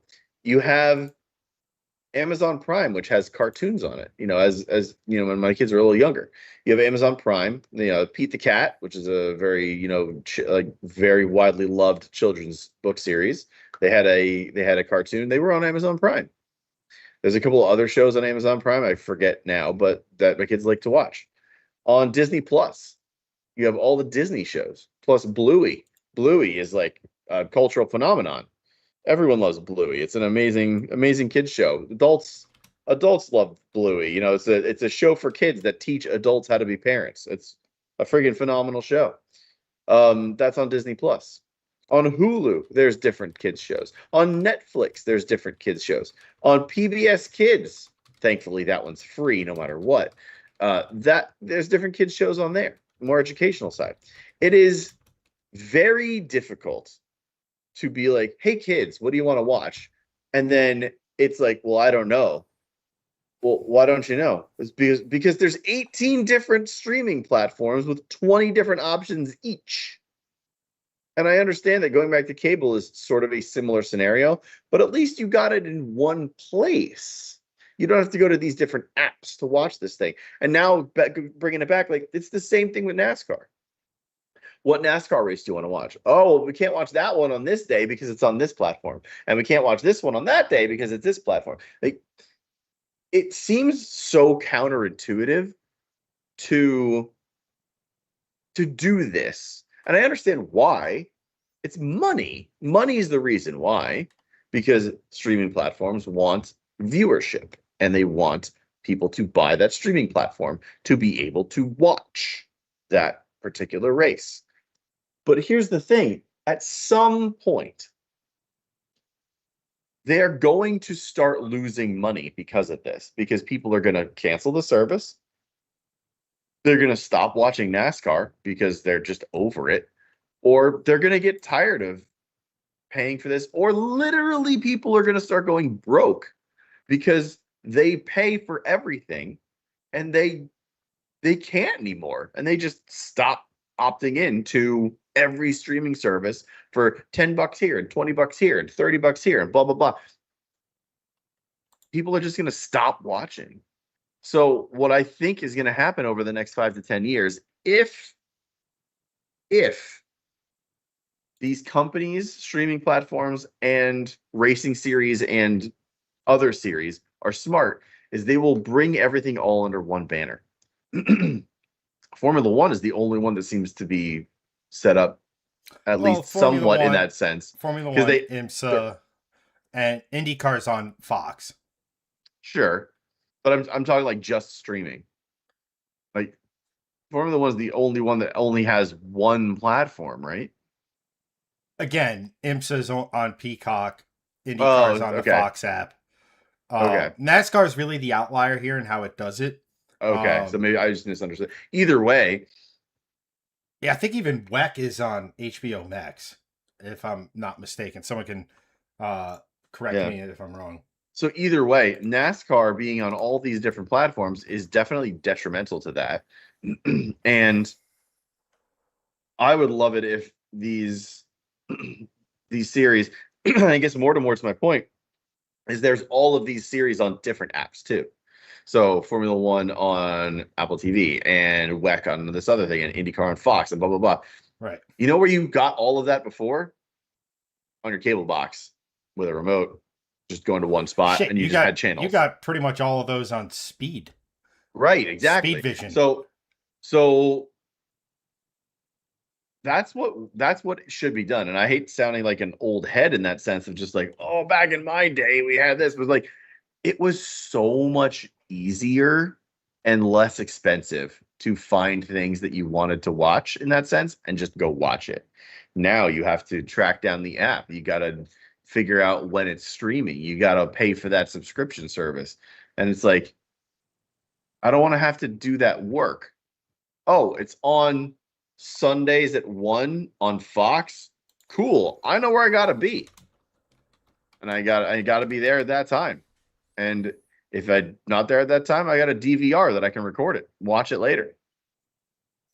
To NASCAR's credit, every race goes on YouTube a day or so after the fact. That's great. I love that. But Um, for those that want to watch it live, yeah, you're fucked. you're kind of Uh, you're screwed. Here's the thing with me, and I think this is overall a media thing, is that when everybody started cutting the cord, what these cable companies should have done is look at it and go, okay, there is a segment of people who like over regular television with a clicker and having your channels and watching a channel. But there's an overwhelming population that likes to watch what they want to watch when they want to watch it. And they missed the boat on that. They didn't think about that to the point where if they had done something to the extent of, because even streaming services now are no longer doing here's season 1 of pick a show and you could binge watch the whole thing. Right. It's episodic now. It's every week now, or what have you. It's just which is what? Cable. Just like TV. However, what TV should have done is TV show airs at 8 o'clock on Thursdays. You know what it should be immediately available on? The on-demand portion, the streaming portion. Yep. I think these cable networks should have partnered with, and I'm actually surprised that you haven't seen more of the like I guess you can't technically do it because in some parts of the country you have Time Warner or whatever it's called, Optimum. A lot of the country's unfortunately blessed with the dumpster fire that is Comcast or Xfinity or whatever they want to call themselves. And God forbid you ever have an issue and need to talk to someone in customer service. Oh yeah, I would have you. But like if you had started saying, let's just say hypothetically, let's use Yellowstone. Like that's one of the big, anything made by Tyler Sheridan. Let's just do that. Right. It airs on Tuesdays at 8 o'clock p.m. Eastern Standard Time. At 8 o'clock Eastern Standard Time, you could go to the on-demand and watch it. As part of your cable bill. That's television as a whole. And Nunya over on YouTube goes, cable needs their channels a la carte. You want this? Well, you need this package to get that channel and 50 channels you don't want. I completely agree. I maintain that if you go to your cable company, there should be tiers. So if you're paying in tier 1, that gives you a budget, so to speak, of 100 points.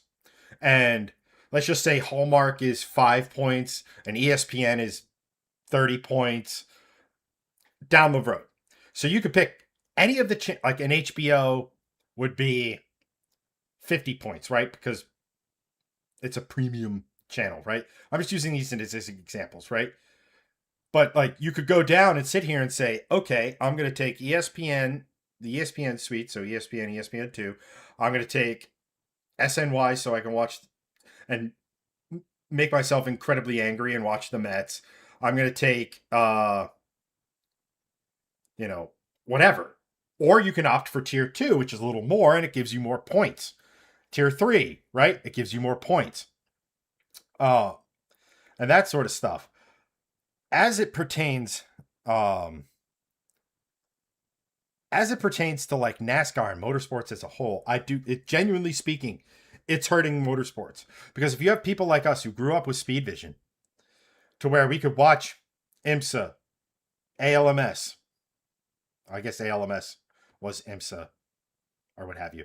We could watch the ALMS, and then watch World Rally, and then watch NASCAR, and then watch what have you, all in the same place. To now, you need to fork over $70 minimum to watch all this stuff. Yeah. I personally think the way NASCAR can fix this, and they won't make as much money, but is sell the TV over the air rights. So if, like it is now, if your race is on Fox, its cable entities and its streaming service get the races for Fox. TNT, same thing. NBC, same thing. But they also sell the exclusive streaming rights to a Prime, to an HBO Max, to a YouTube, right? Uh and you sell it so that people with these, so instead of making the quote unquote NASCAR streaming service $400 freaking dollars, you say, okay, Greg, you pay, what is it, like $120 a year for Prime or something like that? Yeah, something like And that. Prime has a massive, and here's the thing why I honestly think it should be Prime or built into the Prime ecosystem. Uh, Prime, you can go and watch stuff Stars, HBO Max, Peacock, what's the blue one? Paramount. Yep. And through your like it has the ecosystem already built in for all of these services. Granted, you have to pay for some of these or what have you, but having a exclusive streaming partner and a television partner, because when it's on TV, the average age of the viewer goes up. When it's on streaming, the viewership, it was very interesting to look at the numbers, Fox compared to Prime. The viewership was about the same, but the age got younger when it went to Prime. Mm. Which on the one hand you want, because younger fans. Yeah. But you don't want to alienate the ride or dies who've been with you since, the 80s. Yeah. Some even before that. So you have both. I think going to a NASCAR only service is dumb because I look at it from a value proposition, right? I have Prime. Why do I have Prime? Well, I can watch some of this NASCAR stuff. I can watch some of their live sports stuff like the NFL. If you're into the basketball, they have the NBA. They have some baseball. But you also get a lot of Prime originals. The Boys, Reacher, a lot of really good documentaries, a lot of good free television stuff that hasn't been gobbled up by one of the like the entity that made it didn't create their own streaming service, right? So there's a value add there. I'm not only getting NASCAR, but I'm getting other stuff. Same thing with HBO Max. I get NASCAR for a little bit. I also get all of the Discovery suite. So if you want like Dirty Jobs, all that stuff, you get, you get all their original series. So like Game of Thrones, House of the Dragon, Night of the Seven Kingdoms. By the way, if you haven't watched Night of the Seven Kingdoms, you should. I enjoyed it quite a lot, and it has none of the fantastical, nonsensical BS that a lot of, if like you were turned off by like White Walkers and Dragons from the other two series, this is very grounded, down to earth. It's pretty awesome. A lot more lightheaded. Right? So there's a good value proposition there. Netflix has a good value proposition, which is why the WWE likes being there. And then the WWE shot themselves in the foot by putting all their pay-per-view stuff that was on Peacock. I got to cancel the premium version of Peacock now that I think about it. With ESPN, and that's $30 freaking dollars to get the full ESPN suite. It's like, but they'll go, which is insane to me. So like the value proposition there goes way down.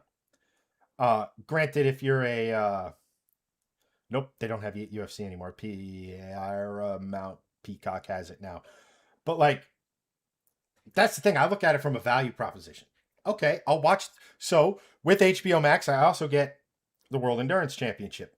So I could watch Le Mans this year without having to buy something extra. And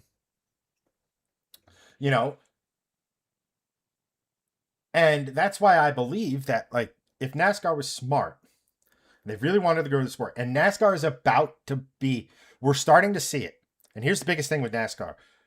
We are about to see a youth movement in NASCAR. It has already begun with the likes of like Carson Hocevar. We saw Corey Heim win at Coronado. He's one of the next big things. Connor Zilic, he's going to figure it out. Every single human person who has ever seen or had close ties to watching that kid race louds how good of a racer he is. You have in 5 to 6. So once those guys get their feet, there's the kid in the O'Reilly series, number 19. Why do I always forget his name? Gosh darn it. It was right on the tip of my tongue, too.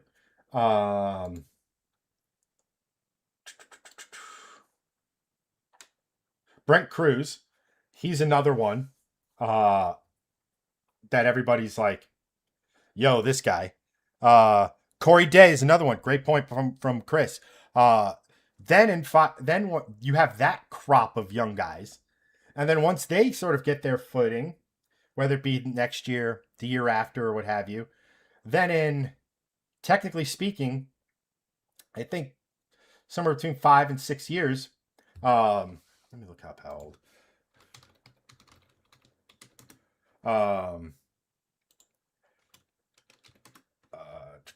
Yeah, so in 5 years, you have Keelan Harvick, who just beat his father in a late model race out west this past weekend. Held off his hard-charging father. Sidetrack, all-time interview by Kevin Harvick. There's a red flag. The guy's interviewing. He goes, yeah, I think I went a little too hard and cooked my right front. I don't think there's much left there. And then he goes, don't tell Keelan. Like, yeah, Parker Retzlaff's another one. But he's a guy who has he's not as supported as all these other guys, and he's still beating a lot of them. He's a good one. Brexton Busch is like 7 years away. And he's again racing above his age. Hell, there's a decent amount of really good female drivers that are a few years away. So we're going to get this youth movement. The sport is going to get younger. You want to bring in younger viewers, have a full-time streaming service. And make it so also the fact that on the one hand, the O'Reilly series is on CW, which is a free over-the-air television channel that you could get with rabbit ears if you so desire. Yeah. But it's streamed on the CW app, who I think 4 people have. Or the ESPN app, which we said before is ludicrously overpriced. Sure. You gotta be kidding me. So, as we mentioned, streaming services are younger.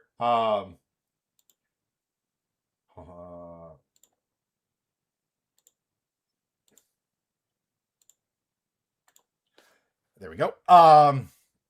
So like, yeah. Food. Yeah. Sorry about that, guys. Has been addressed. So like, I don't know how to put this, but like NASCAR, sell the TV rights, keep the older generation. Sell the streaming rights, get the younger generation excited. It's an easy spot, and keep it in one place if they're so inclined. To just make things easy. It's going to grow the sport, because this is hurting NASCAR. Because NASCAR is on the uptick as far as the on-track product, what they're doing, stuff like Coronado being one of them. But if you can't get people to watch, one of my biggest things is one of the stuff I've actually been really into in the past year and a half, 2 years, is the grassroots stuff. But like, it's hard, and like the Cars Tour has been on, I think, Fox Sports on cable with a few of their races, and I think their North Wilkesboro race is going to be there too. But it's the majority of their races are on Flow, which I don't have enough money to buy all the streaming services required to watch all the regular motorsports. Now we have Grassroots, which is Flow, which admittedly Flow has a fuck ton of content. Everything from motorsports to like high school and small-time college sports, which is really cool. But it's like it's another thing. So Yeah. although the car, I wouldn't be surprised if the Cars Tour gets to a bigger service sooner rather than later. But Yeah. let's see here. Jay goes, yeah, NASCAR is in a weird place with demographics right now. I think why personality like Cletus is great for the sport. We have some bland personalities for sure. I mean, for years. But that's the other thing. With this youth, with some of the current drivers, we have a uh influx of personality. Carson Hocevar, love him or hate him, dude's a personality. He's a guy you're going to tune in to watch because he's your favorite driver and you want to see him win, or you're going to tune in just to see who takes him out. Right? Um, SVG, I know I'm an SVG homer, whatever, what have you. But the fact that he gets out of his car after winning at Sonoma and calls the lap cars that were in front of him shit boxes. More of that. Hell yeah. You know, yeah, God bless Chase Elliott. He's a great driver. Kind of has the personality of a wet sock. Same goes for Well, that was Bill Elliott too. It's very much the yeah, way Bill was. but Bill had his moments. Yeah, true. And then you have like Kyle Larson, William Byron, Alex Bowman, the whole Hendrick crew. They went from having Jeff Gordon, Jimmy Johnson, Dale Earnhardt Jr., and a player to be named later to, and they're all great drivers. They're supremely talented. But we have, like, again, a guy like Corey Day on the come up. Corey Heim already has, if you listen to that dude talk, he's got a personality on him. Nunya makes a great point. Carson could fill Kyle Busch's heel role. Hocevar from Chris goes, is very Earnhardt like. There you go. Our chat, unprovoked, without me, anything. We just got Carson Hocevar compared to Kyle Busch, most wins in the top 3 touring series of NASCAR ever. And some many consider to be the GOAT of NASCAR history, Dale Earnhardt. I don't know, but a Dale Earnhardt Kyle Busch hybrid sounds pretty dang good, or at least entertaining. Sure does. We have Mike A. Smith. He has a dash in his name. Mike goes, the Speed Channel is where I found my love for Australian V8 supercar racing. That channel was epic. Now, unfortunately, we may never see that again just because of the cost of everything. If it costs $1.1 billion to have NASCAR on whatever television station, and not one television station can foot that bill, yeah.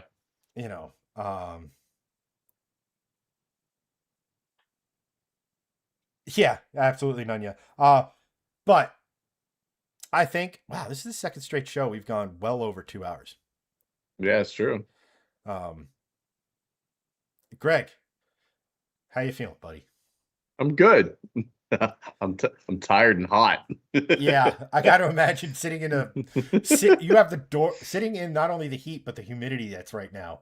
Honestly, the humidity ain't bad. Like, I'm not sweaty. Like my shirt is dry.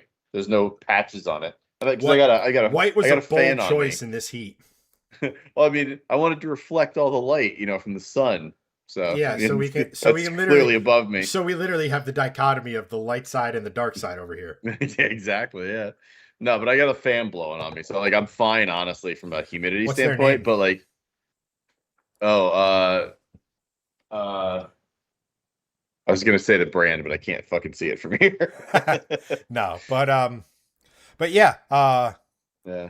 Another good one, guys. We'll be back next Wednesday. Want to thank everyone for watching. Thank you to Jay who shared, Matthew for the stars, and all of you guys in chat for keeping us entertained and helping us.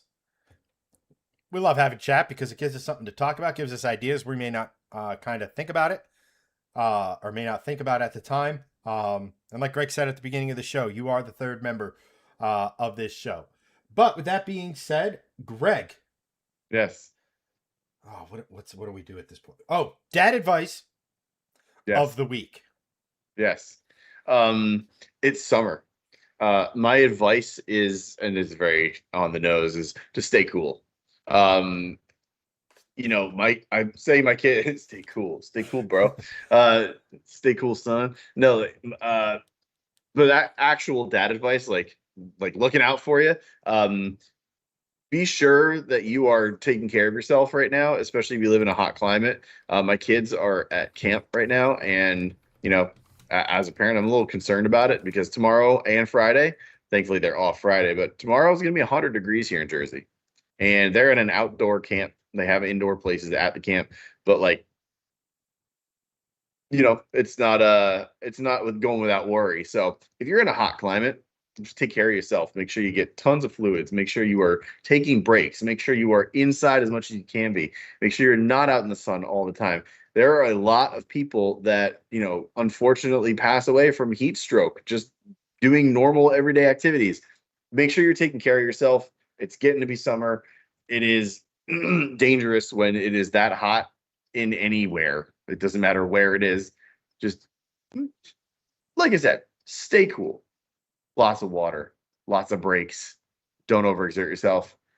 Make sure you're watching out for your physical health this time. A lot of people talk about mental health.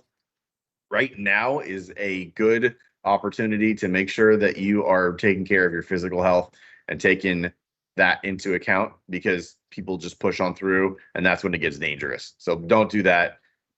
Make sure you're on the up and up, and make sure that you are being safe right now, because it can get dangerous real fast. 100%. Thank you for that sage piece of wisdom, Greg. Uh,